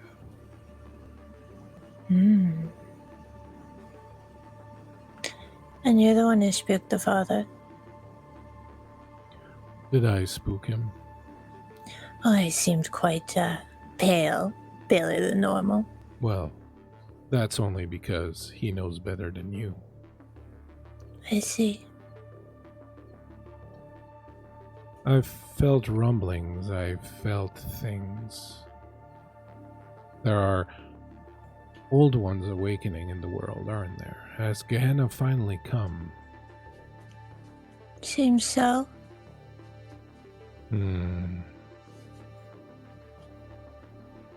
Seems as though you have a few intruders in just the other room, too. Lots of angry spirits. Do you feel those as well? They don't bother me much. They're none of my concern. But you, though, I did instruct you through the Father, and he did tell you I heard him say that I did not wish to be disturbed.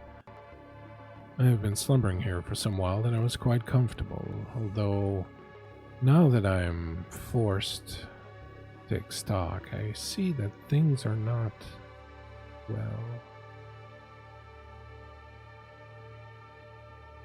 in the city, are they? The city is sick.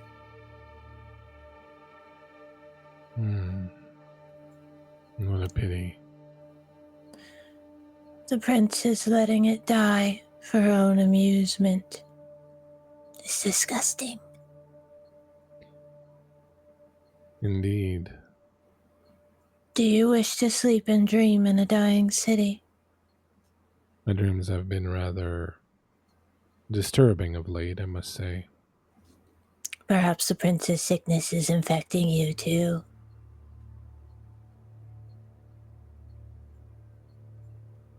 That is upsetting.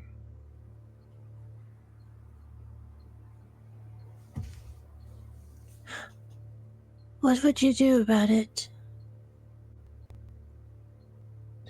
Go back to sleep and wait for things to sort themselves out as they always do. I see. And now that you're cross with me, what will you do with me?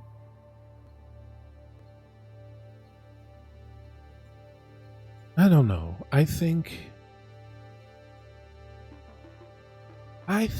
I'm gonna ask our mutual friend what I should do with you. Yeah. He's already pissing himself over you, so I'm sure his answer will be most intellectual. But may I, perhaps, argue in my own sake before you do so? You can. It would be mildly entertaining, if somewhat pointless, but go ahead. The city is sick and dying, as I've told you. The prince is letting it fall to ruin. I would like to change that. I want to heal this city. So, if you kill me, or have your lackey do so, that's one less chance that the city has. I love this city, and everybody in it.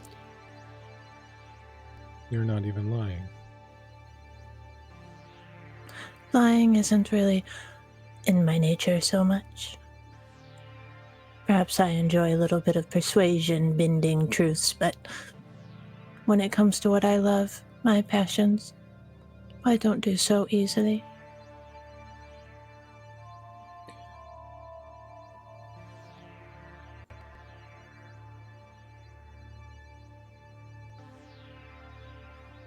I'll think on this.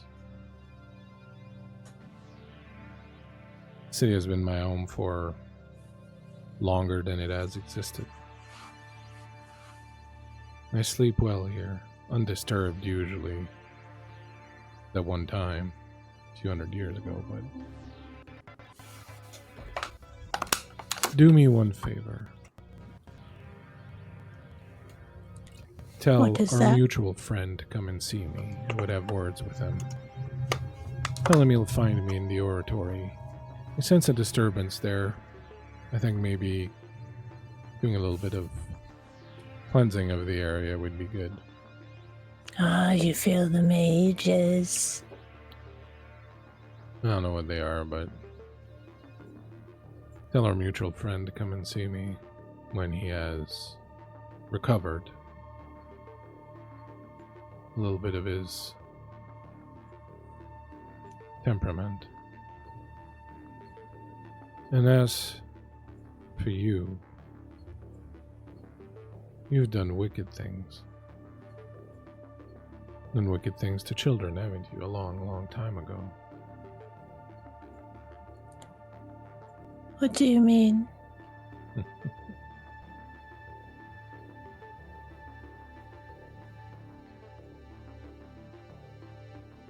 We'll speak again. For now, here. Take a little bit of me with you.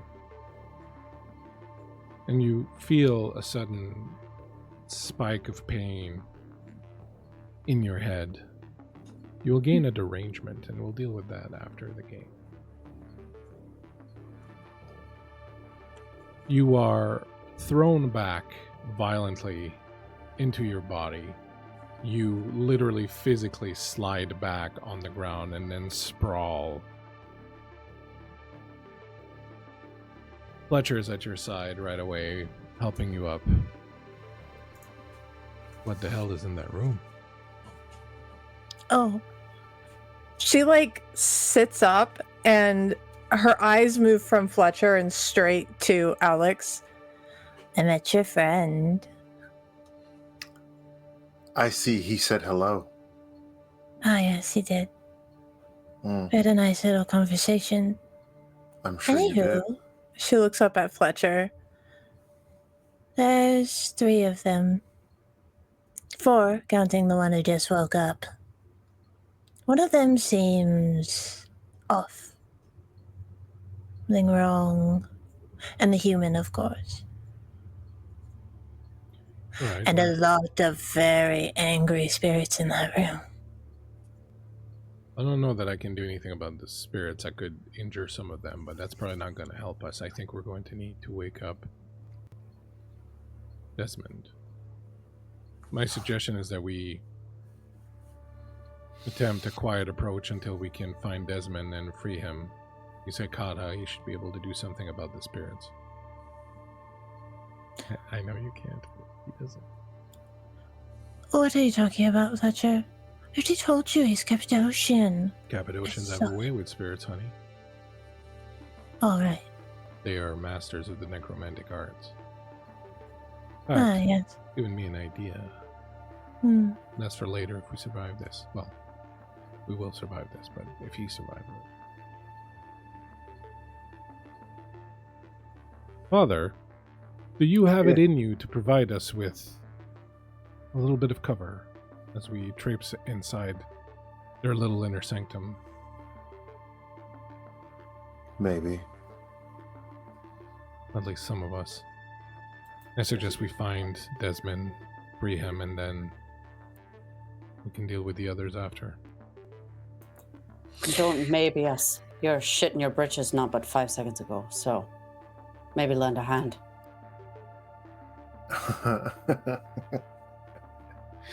Do not mistake shitting my britches, you English whelp, for a healthy fear of that which lies below. First of all, I'm Shut fucking up. Irish, and you know Shut- it. So rein it in. Yeah. There was a big Union Jack all over both islands. I get it. Anyway, I can probably mask one of you, perhaps 2, but certainly not all 3. So draw straws. That include yourself? Yes. Very well, then I suggest you do this for Elise and Fiona, I'll take care of myself. Yes, I'm practically useless in a fight, if I'm being totally honest. And you should stay further back. Well, that's why hiding with Father Alex will be good. If the three of you can find Desmond and free him, I'll go entertain the others. Buy you some time. Do be careful, darling. Of course. You know I would not, in any way, shape, or form, do anything so foolish that would lead me to not be able to come back to you. You better not. Promise. And gives you a kiss on the forehead and looks at the other two. Does that sound good? Think you can handle that? Sure. I see the trail leading to Desmond going down through there, then disappearing behind the remains of the train. You should be able to find them. When I used clairvoyance, did I see him in the area? Did I feel him in the area? Yeah, so I saw. could essentially lead them there. Yeah. Okay.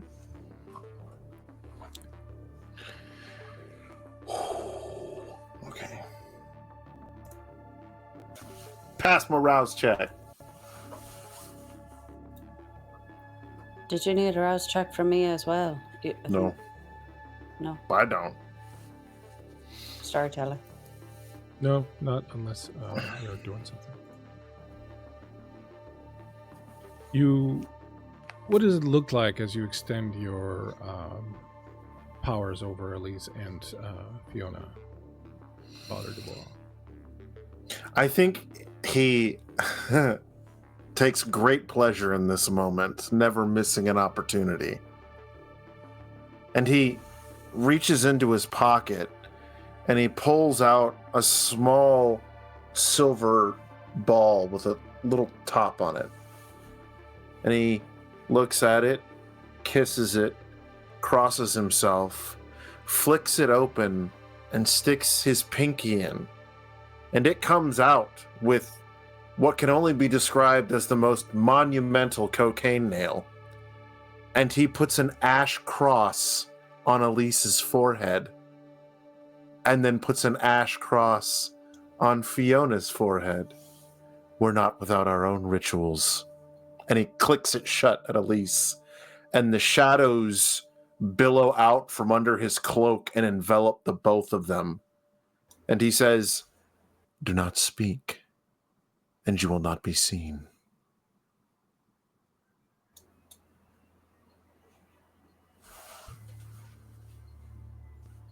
Elise is just eyeing him. Fiona just... Can they see each other? They can see each other, so basically what it allows is that as long as they don't make a sound, right, those that are around them within a room of them will not notice them. But it's crucial that they don't make a sound. Is there a sizzling of his hand while he's holding this silver ball as well? Fake silver spray paint. It's a great thing. Beautiful. You head into the hall. You see before you a cavernous space, a vast underground hall designed to resemble, strangely enough, a medieval court, complete with crumbling stone pillars, arched ceilings, and banners faded by time and damp. The walls are faced in carved limestone, stained with mineral runoff, and the scent of dust, rust, and old water hangs in the air. A private folly, the halls of Prince Max, who styled himself in his court after the chivalric romance stories he was obsessed with. The walls are in fact covered with modern frescoes made to resemble old medieval paintings and depicting King Arthur and Sir Gawain and other such romance heroes from the tales of Spenser or Mallory. A massive cave-in has torn open the vaulted ceiling near the chamber's far end, where the jagged earth gapes like a wound.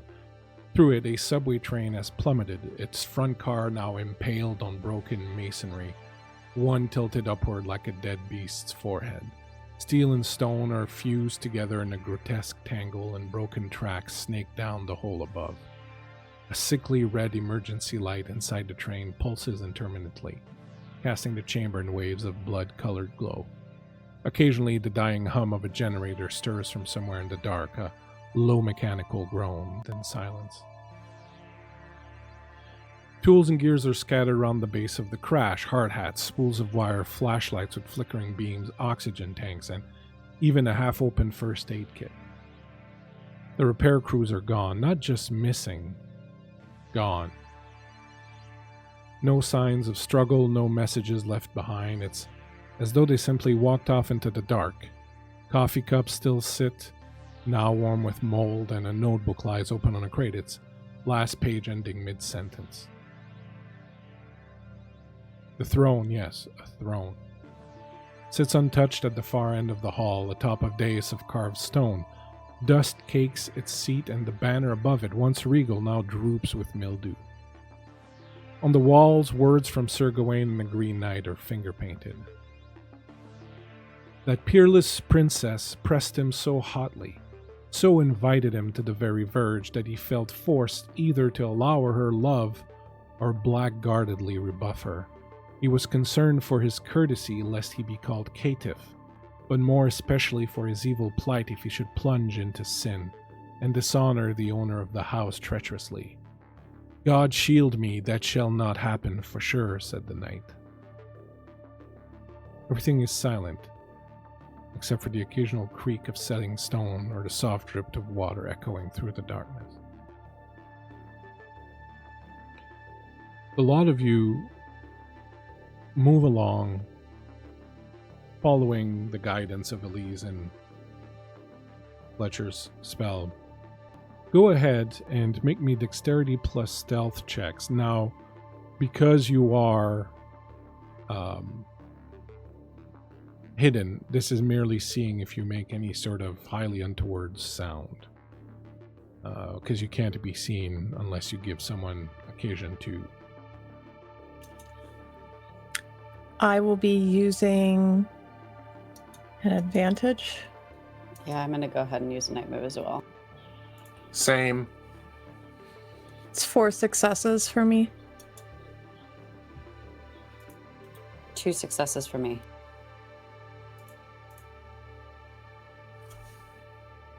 Two for me. You're fairly quiet as you make your way through.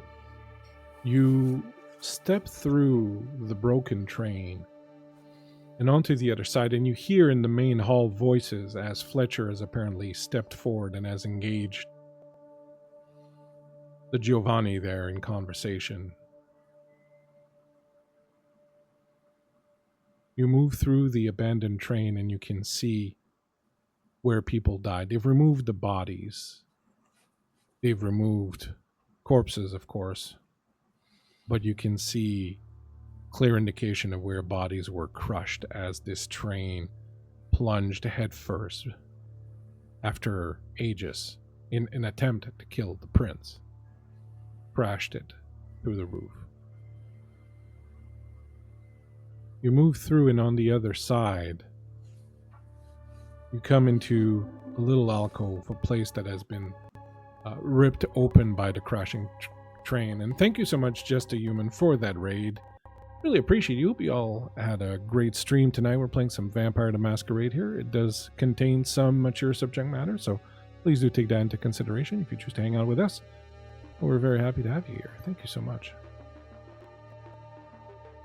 You see in this kind of hole in the ground that's been made by the train crashing, Desmond lying on his back, a stake through his chest.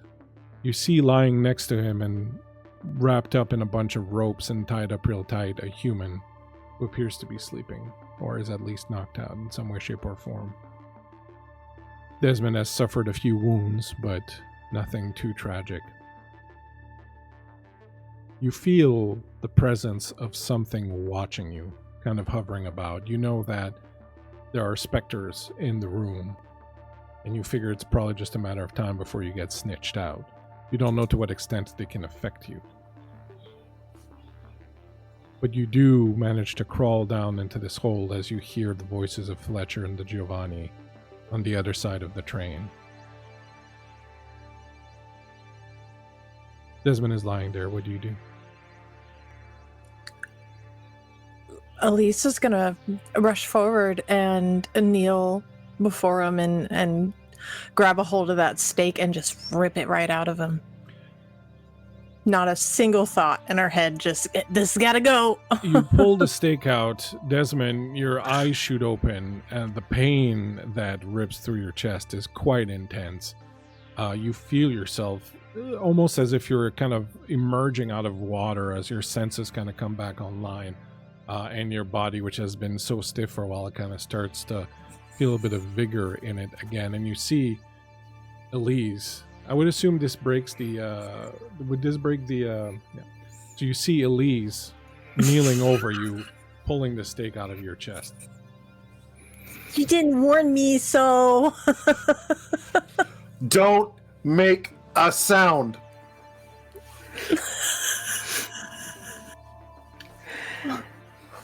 And Desmond stares up at you, Elise, gasping, and there's a moment of confusion and then recognition. And he says, Elise, I didn't expect to see you here.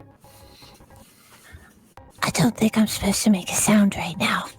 It's too late for that. Get your boyfriend. It's time to go. He's not my boyfriend. Right? You're not my boyfriend. Oh, we have to I go. don't believe so. You're a Cappadocian. I know this now because I tasted your blood. Don't worry about that, but maybe you can help us. There's a lot of angry spirits about, and Fletcher's in the other room, and I'm worried about him. Desmond nods. He flexes his hands as though he's forgotten somewhat how to use them and says, "Oh, I think something could be arranged." It's so good to see you again. I've missed you dearly. I've missed you as well, Elise. And as you say that, two things happen. One, Phoenix Iwaki comes in with a raid. Thank you so much. Hey. Phoenix Iwaki. Hope you had a great game, mate. I think you were playing some Vampire the Masquerade also over there. That's what we're playing over here too. Hope you're having a good time with it. I know you're running your first game of that, so that's cool. Welcome to the night. The other thing that happens is Elise, that little thing that you had on that like told you kind of what was going on around, that you had 15 successes and a messy critical on, is still active, and you realize suddenly that there's another kindred right there amongst you. I can tell the direction they're in. They're like literally standing right next to you right now. Can I see them? You feel them there, and you get a sense that they're letting you feel them there. You can't see I would like to anything. use Sense the Unseen. Go for it. Yeah. Am I don't have to make a rouse check. Am I seeing anything other than Elise having blown our cover like immediately, and then Desmond on the ground with a fucking table leg coming out of his chest that was just yanked out? It was actually like, no, yeah, nothing else except that Elise all of a sudden is like looking over her shoulder. I am using a night move on this. Heads up, Varl. Hey, wow, oh no. Well, that's 8 successes, so I'm seeing shit. It's also a messy critical, and no, I'm not trying to fix it. Standing next to you is this gray-skinned, long-toothed, distorted-jawed, bleary-eyed, hairless, long-eared, deformed creature. And this is literally what you get the sense happen. This thing figured there was no way you could see through its powers of obfuscation, was going to let you in, but then you made that roll and you popped in. And now you're seeing it be like, oh yeah? And it reaches out and grabs you by the throat and lifts you up into the air. You do see this, Kato and Fiona and Alexander and Desmond, you see Elise lift up into the air. You don't see anything holding her up. You just see her suddenly go and grab here and lift up about 3 feet from the ground. Okay. What would you like to do? Absolute cinema.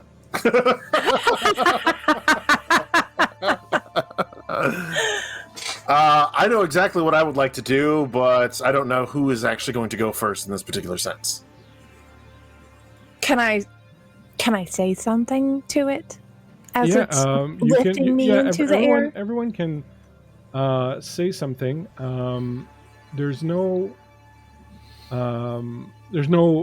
don't roll initiative in this version in V5. There's no initiative roll, right? There's a priority that goes on.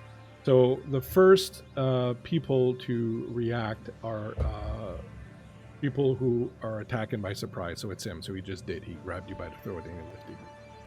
Then is anyone who is in close combat already engaged, which no one is. Next is anyone at range combat, which no one is. Then there's everyone else close by. So all of you will now get to do something. So we're going to go around the table. Each of you are going to tell me. Actually, that's not true. You're already engaged, Elise. So Elise, you're going to get to do something, and then everybody else is going to get to do something. So Elise, do your thing.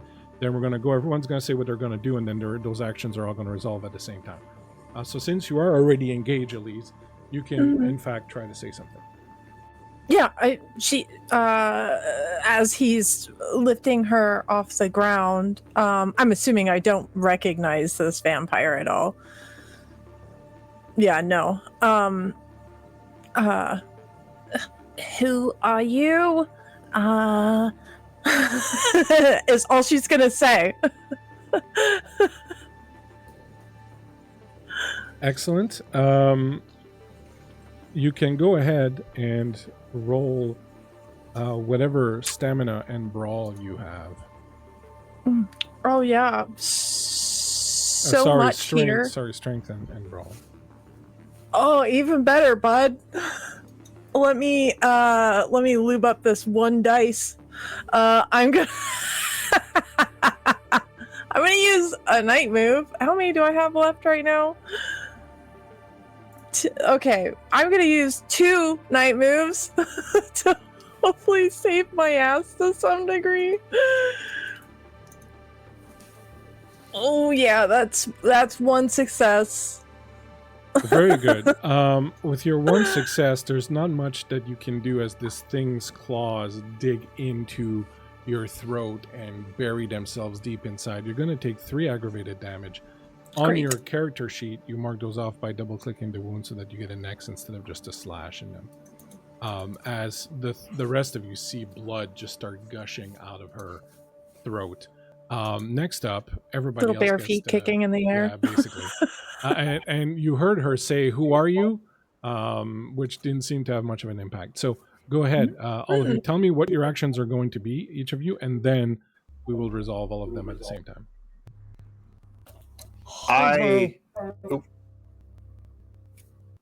Who's going first? Doesn't matter. I have something that could be very useful. I'm gonna fucking hurt it. I'm gonna slow it down. Okay, slow it down and then I can hurt it. Yeah. I would like to use lapse, which is one of my temporis features that would cause it to slow down, so it gets to act once every 2 rounds. I'm sure there's a rouse check involved with that. There's a little rouse check involved, maybe. Hold on. And then I think it's manipulate. I have my notes somewhere. Hold on. All right. So while you're sorting that out, what is Alexander going to do? I passed my rouse check. I am blood surging, and I'm going to punch straight ahead in the approximate location of its head. And I have 7 successes with 2 criticals. Excellent. And what is Desmond going to do? Well, I should do something to help Elise. I think... You do see that there I'd are a huge number of very angry specters around you. At any point in time, if you want, you can ask me your character knows a lot about these things. So if you want to just ask me something you might know about it or whatever, you can. Like, I realize you as a player may not have that knowledge, but your character would. So feel free to ask me questions whenever you need to. No, that's very fair. I think, I'm going to see how the other two do, but if we need some extra hands on deck, there are some good spirits around to help with that. Excellent. So what was the result of your roll, Fiona? Well, I sure as shit failed my RAS checks. I'm a bit peckish. But I believe it's hold on. I think it's manipulation and awareness. Hold on, because in this version we don't have temporis. Yes, it's awareness. Yeah, but I created the rules based on the talents and skills that you have, so it should match up. Oh, you're so nice to me. And I'm going to go ahead and use a night move to add a little extra die in there. Let's roll this shit. Here we go. Please don't fail. Come on! Can I use a willpower to re-roll this? You can use a willpower to re-roll up to 3 failed dice. Great, because of the 6 I rolled. None of them were a success. You didn't happen to have a little dice that came up with little fangs, did you? No, I didn't. Sit on your hands. Right, okay, so... Fuck, okay, hold on. How do I... Crap. Okay, so because I've got 3 hunger, that means I have to roll 3 hunger dice, right? No, no. Well, you did on your roll, but now you spend a willpower, you get to re-roll 3 of your failures that are not hunger dice. Great, I love that for me. Oh, for fuck's sake, it's just 1 success. But you know what? That's better than a kick in the head. You reach out as your sire has taught you, and you pull on the strands of time themselves. Now, there is a very strong belief among the true Bruja that you're not actually slowing time. What is happening is that you are, this is a byproduct of celerity, where you are moving yourself at such a certain speed that everything else around you seems to sort of slow down. So that's their kind of explanation for it. But you reach out and you pull out. Thank you, Rolling Nomads, for that raid. Wow, all the raids tonight. That's great. Thank you so much for coming in, everyone. We're playing Vampire the Masquerade. You reach out and pull on some of the strands of time, and you realize that this is a tough as fuck opponent. There's some, but you still manage to kind of affect him, and you realize that he is moving much more sluggishly than he would have normally. Father, you had how much? 7 successes with 2 criticals. That's pretty solid. What's your strength now with your blood surge? My strength with my blood surge is a 7. Okay. And you're doing regular damage, not critical, not aggravated? Yeah, no. He's like straight punching because he doesn't really know what it is. He's reacting. He's 100% just reacting. So you reach out, you punch, you connect with something, and you can feel it kind of shift aside, and then very slowly, almost as if it's in slow motion, it turns, and you can see it now as its obfuscate fades away, and what you're staring at is a Nosferatu, his body crawling with rats as they move in and out of various holes and pockets through his body. He is stripped completely naked. His skin is turned this dark ash gray. He's not at all hiding himself. And he's got his claws out, and you can see that they're dug in really deep into Elise's throat. And as he sort of holds her up and pulls her down, are you going to do anything, Desmond? Otherwise, we're going to go back to the top. I think I am. I think Desmond is going to get the attention of at least 2 of those angry spirits and say, I have someone for you to feast on, and point directly at the Nosferatu. Go ahead and roll me 7 dice. I would love to.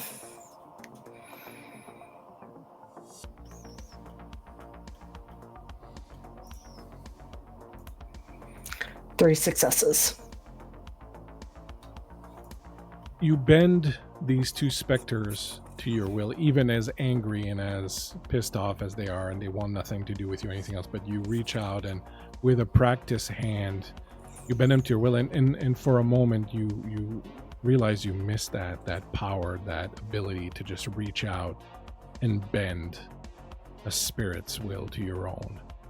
And as that pleasure floods through you, you direct them to attack and they move in, and the rest of you see these two strange shadowy beings then manifest on either side of the Nosferatu and plunge their hands into him, and he starts to scream. You feel the hand loosen a little bit, Elise, but he's still holding on to you. Back to the top. Basically at this point everyone's in close combat, so everyone can decide what they're going to do. And I'm going to invoke Pitmaster privilege, and I'm going to have you all go, and then I'm going to tell you what he does. Did my slowing down work or no? Yeah, that's Great. why he's not going to get to do it. Great, I love that for us. He's moving very sluggishly. All of you see he's moving kind of like almost in slow motion as he's... And even stuff like when the father hit him and he kind of, you know, jerked back, even though like it wasn't him moving, it was being forced upon him, he's still moving.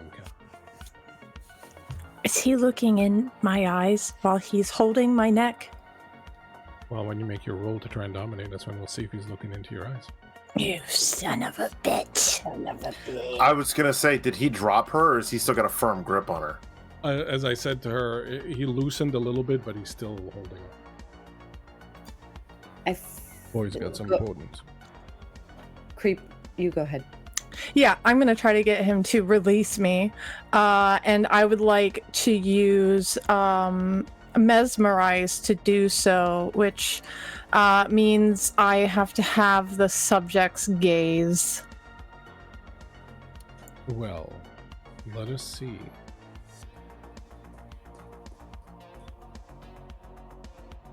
As he's been hit and is kind of falling away, had he not been slowed down, he probably would not be looking at you anymore. But as it is, he has started to turn his head, but because he's slowed down by Fiona's power, he still has an eye on you. So yes, go ahead. Yeah, okay. So that is a manipulation and dominate versus intelligence and resolve. I am going to use... I'm going to use 2 night moves.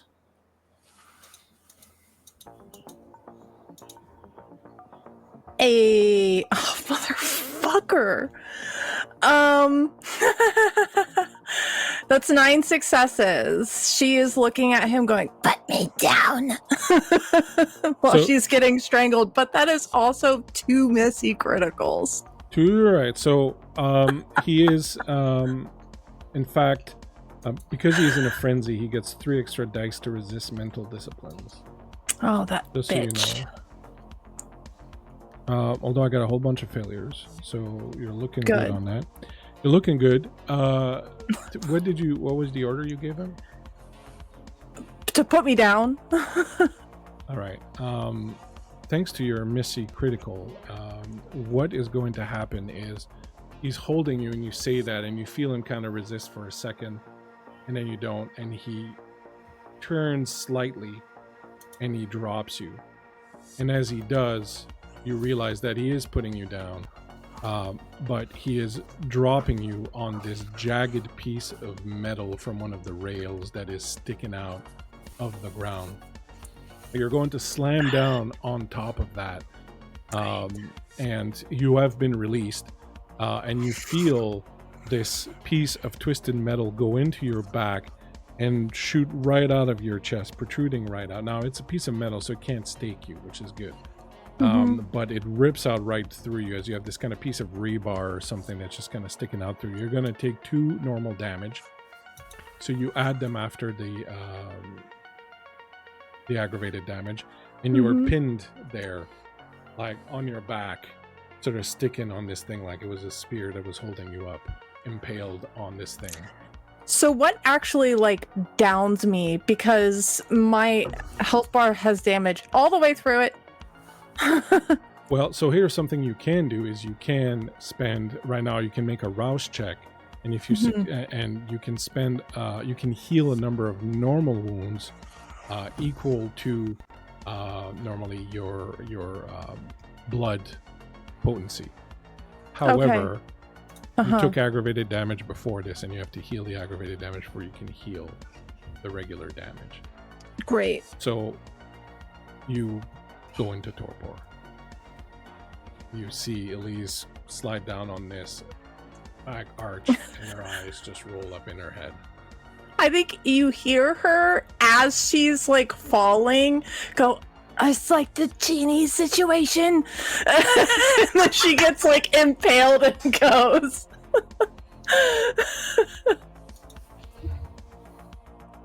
Oh my god. Alexander, Fiona, and Desmond, what are you doing? Buddy. Without even thinking before the whole Fiona situation, he's going to grab the wooden chair leg and he's going to stake the prince. While that is happening, Fiona would be relentlessly grasping and holding him fast because her intention was to grab it and stake him. But if Alexander's going for it, she's just going to like bear down and vice on him. I am also going to burn 2 night moves. Excellent. So I can't use a night move on a rouse check, correct? Cool. So we'll do Fiona's action first, because if she succeeds, it might help you, Alexander. Okay. And what's Desmond going to do? I was going to say Desmond had a similar thought. His plan was to use those spirits to help restrain the prince. Okay, and actually, when Creep comes back, you're there. You would have taken just 1 normal damage, not have put you at the end, because as a vampire, you automatically half all normal damage, and I forgot about that. So you would have taken 1 normal damage. Playing too much mage. Instead of 2. So if it doesn't fill up your track, you're not corporate. Yeah, so then I've got the bar sticking out my chest going, it's like a genie situation. Fuck. You're not in torpor then? Mm-mm. Okay. I succeeded on my rouse check, so I'm holding him. I think I've got him like full Nelson style, just like up. Oh, that could go real bad. Ugh. Maybe a half Nelson? And yeah, go with that. Don't stand directly behind him with a stake going through his body. That's not a good place to be. Okay, maybe it's like neck, and then like, yeah, I got him. Okay, Did you make your strength and brawl roll? I don't need to. I have relentless grasp. Excellent. Yeah, so it should succeed anyway. So, Father, I'll give you 2 extra dice. Ooh. Doot. Okay, cool. That'll be 7 successes. No criticals, but just 7 flat successes. Yeah, he's a beast when he needs to be.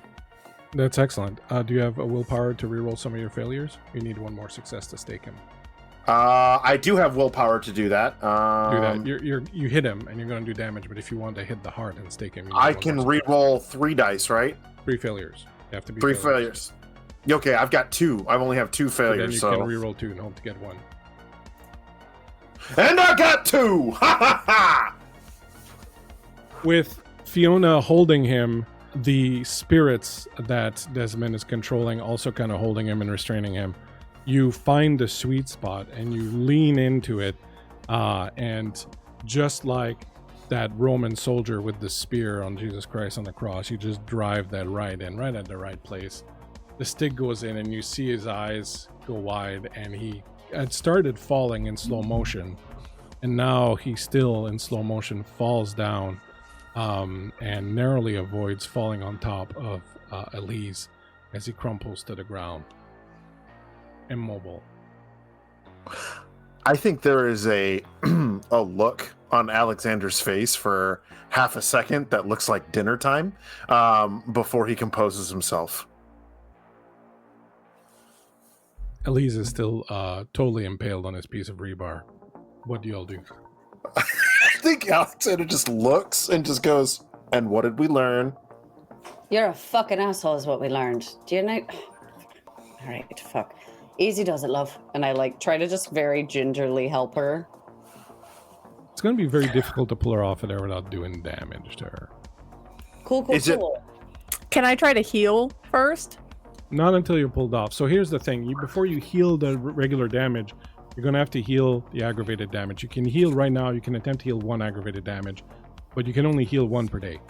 So right now, if you want, you can make a rouse check and spend a willpower and heal 1 of the aggravated damage, but the other 2 are going to stay there. And until you heal those, you can't heal the other damage. So you should do it just to have it, but it's not going to help you in that situation. It's going to come down to how they pull you off of it. Oh, great. Well, there's a human here, isn't there? So why don't we just have a little nosh, and then maybe that'll help you out. I would rather you didn't. So I think he leans down and he looks. Is there a gap between Elise and the floor where the rebar is at that she's kind of impaled through? He goes like this and then grabs the rebar on the back side of her and uses corrosive vitae, which basically turns my blood into acid.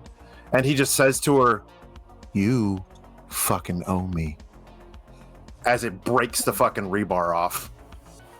And the only image I have right now is you have this acid blood is the father leaning over Elise in the Ripley position of looking away and sweating, and the father's mouth is standing in a smaller father coming out of it. Do I get a cat? Someone draw that fan art, please.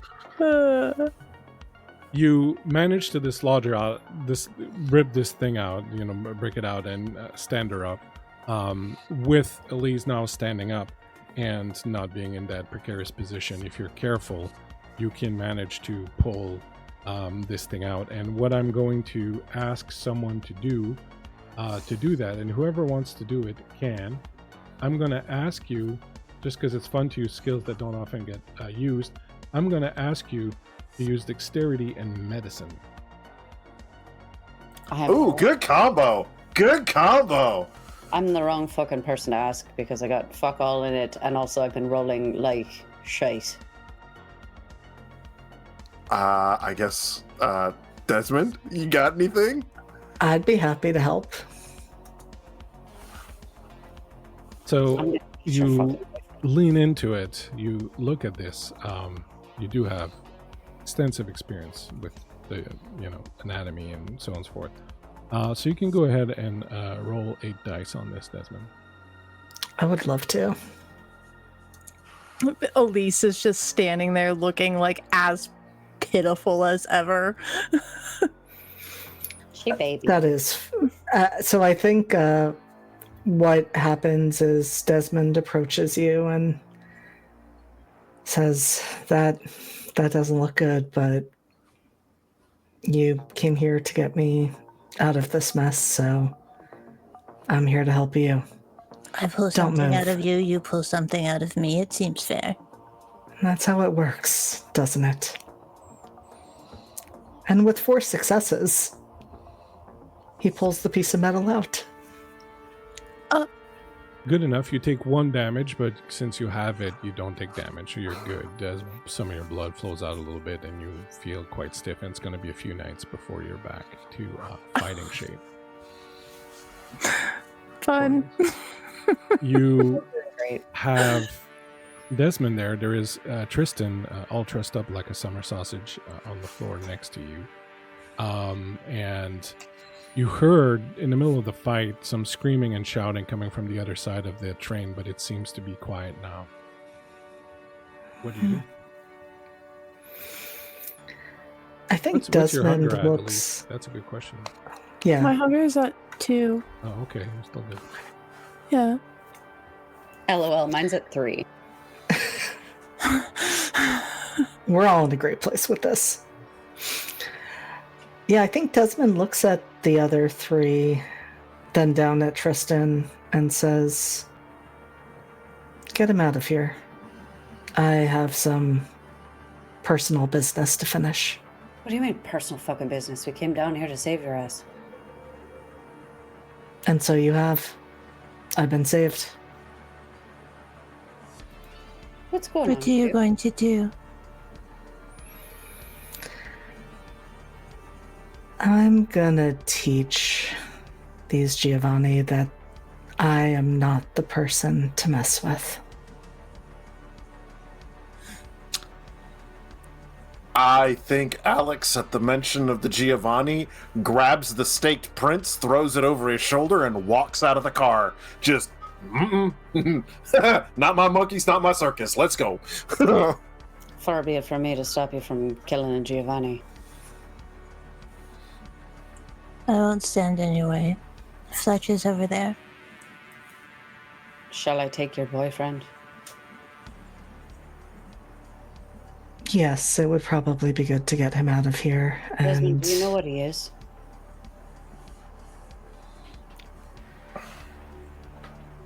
I know he's made some questionable decisions, but those were not completely within his control. Right. Sounds like kindred. We've all made questionable decisions, haven't we? That's exactly what I mean. You can find him at Hurley's. I'll take him back to mine. I appreciate it. Don't get yourself fucking killed again or whatever. I don't know what's... There's something boogity-boogity about you. Speak for yourself, dead boy. I stand by all my decisions. Ha ha! And he keeps on walking.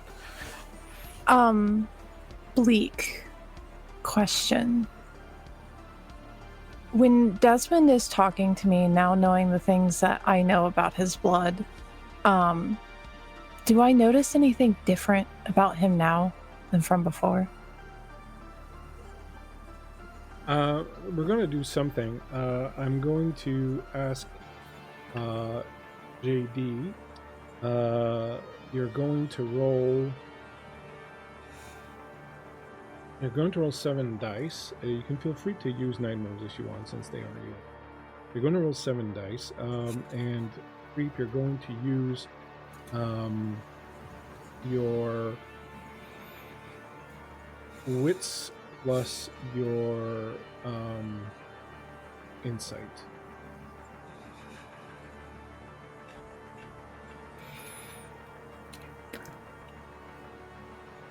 I will use a night move. Same. There's a cat in here that's very I think that's my last night move.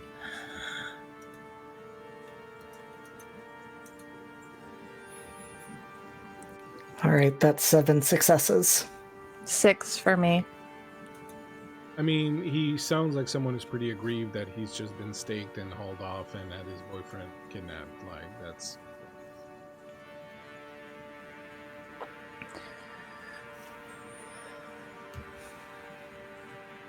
She is going to look at him one last time before she turns and follows Fiona with Tristan, because she feels like she can't totally trust Fiona alone with Tristan human right now.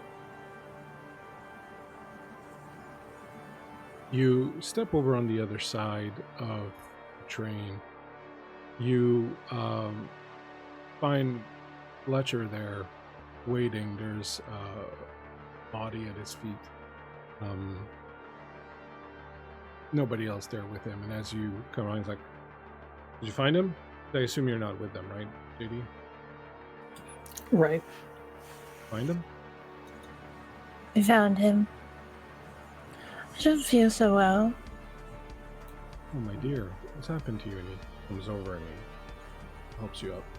What'd you get? Did you get her? I'd say so. There was, a Nosferatu over there. He wasn't so happy that we were here. Oh, Oh yes, that one. surprised you, did he? Get a little bit singed? Yeah, he dropped me on a piece of rebar. That was very After about dastardly. squeezing the life out of my neck, so... Oh, only I get to do that. If everyone is safe, then are we away? I scared off the other Giovanni, but assuming they'll be back sooner rather than later. I'm afraid they're currently being hunted. Well, good then. We got what we came here for. Let's head home, shall we? And we'll get you into a good bath and get you a little something to eat so that you can regain a little bit of your color. Father, are you intending to do anything specific with that body? It's the Prince of the Undercity. Fuck yes, I'm going to. And what would that thing be? Oh, I'm taking it right to my preem again. The fact that Fletcher's just kind of like, ooh, I'm just like, fuck it. Fiona, thank you so much for your help.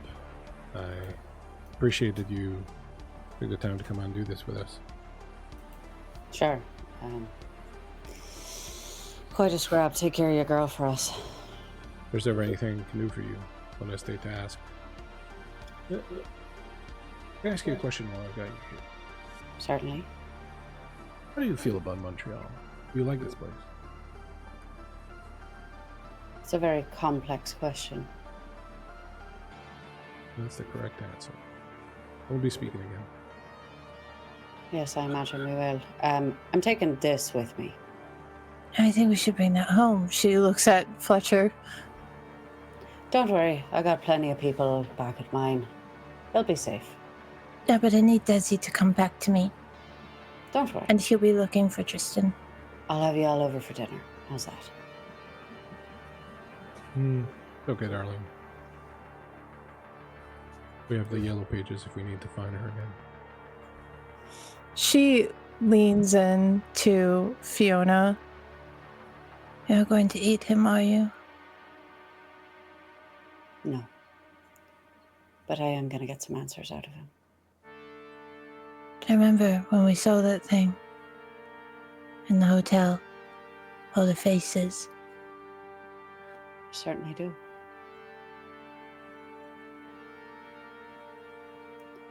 Get your answers.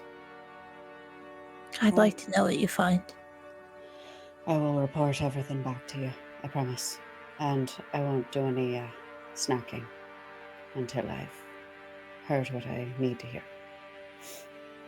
Thanks, Fiona, for everything, for coming out here. Well, looked like you need a little muscle, so you know who to call next time. Oh, what are you talking about? I'm proper strong. Well, you held your own pretty well there, and she glances down and like sees the like blood caked down the front. There's like a bit like oozes out. Kind of like death becomes her when she's got the hole in the... Leak saw that for the first time a couple weeks ago. It's a banger. Well, just make sure that Fletch takes good care of you, yeah? Get you a Always nice does. meal. My life's mission. Well, isn't that romantic? Well, you two love birds, scamper off. Father, I don't know, go count your anal beads or something. I'll see you later. You were the muscle? Get the fuck out of here. And he literally walks off. I'll be checking in with Adelaide to make sure that body reaches her father.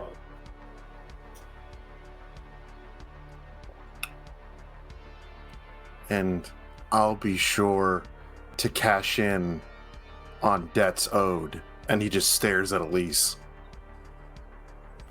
Just remember, Father, one coat of black paint is usually more than enough. Fucking what? I think Fiona is mirroring Alexander as she walks away and just like flips him the bird as she's walking. Well then there. That was a bit of a fright. Yeah, Let's get you home. we have so much to talk about. I'm sure. We'll get Desmond back. Don't worry. And as the three of you walk off to your respective homes, or your Primogen's homes, or wherever you're going, somewhere far away in a vast, gray, desolate landscape where the trees look like shadows and smoke intertwined, with nary another sound, Desmond sits, waiting.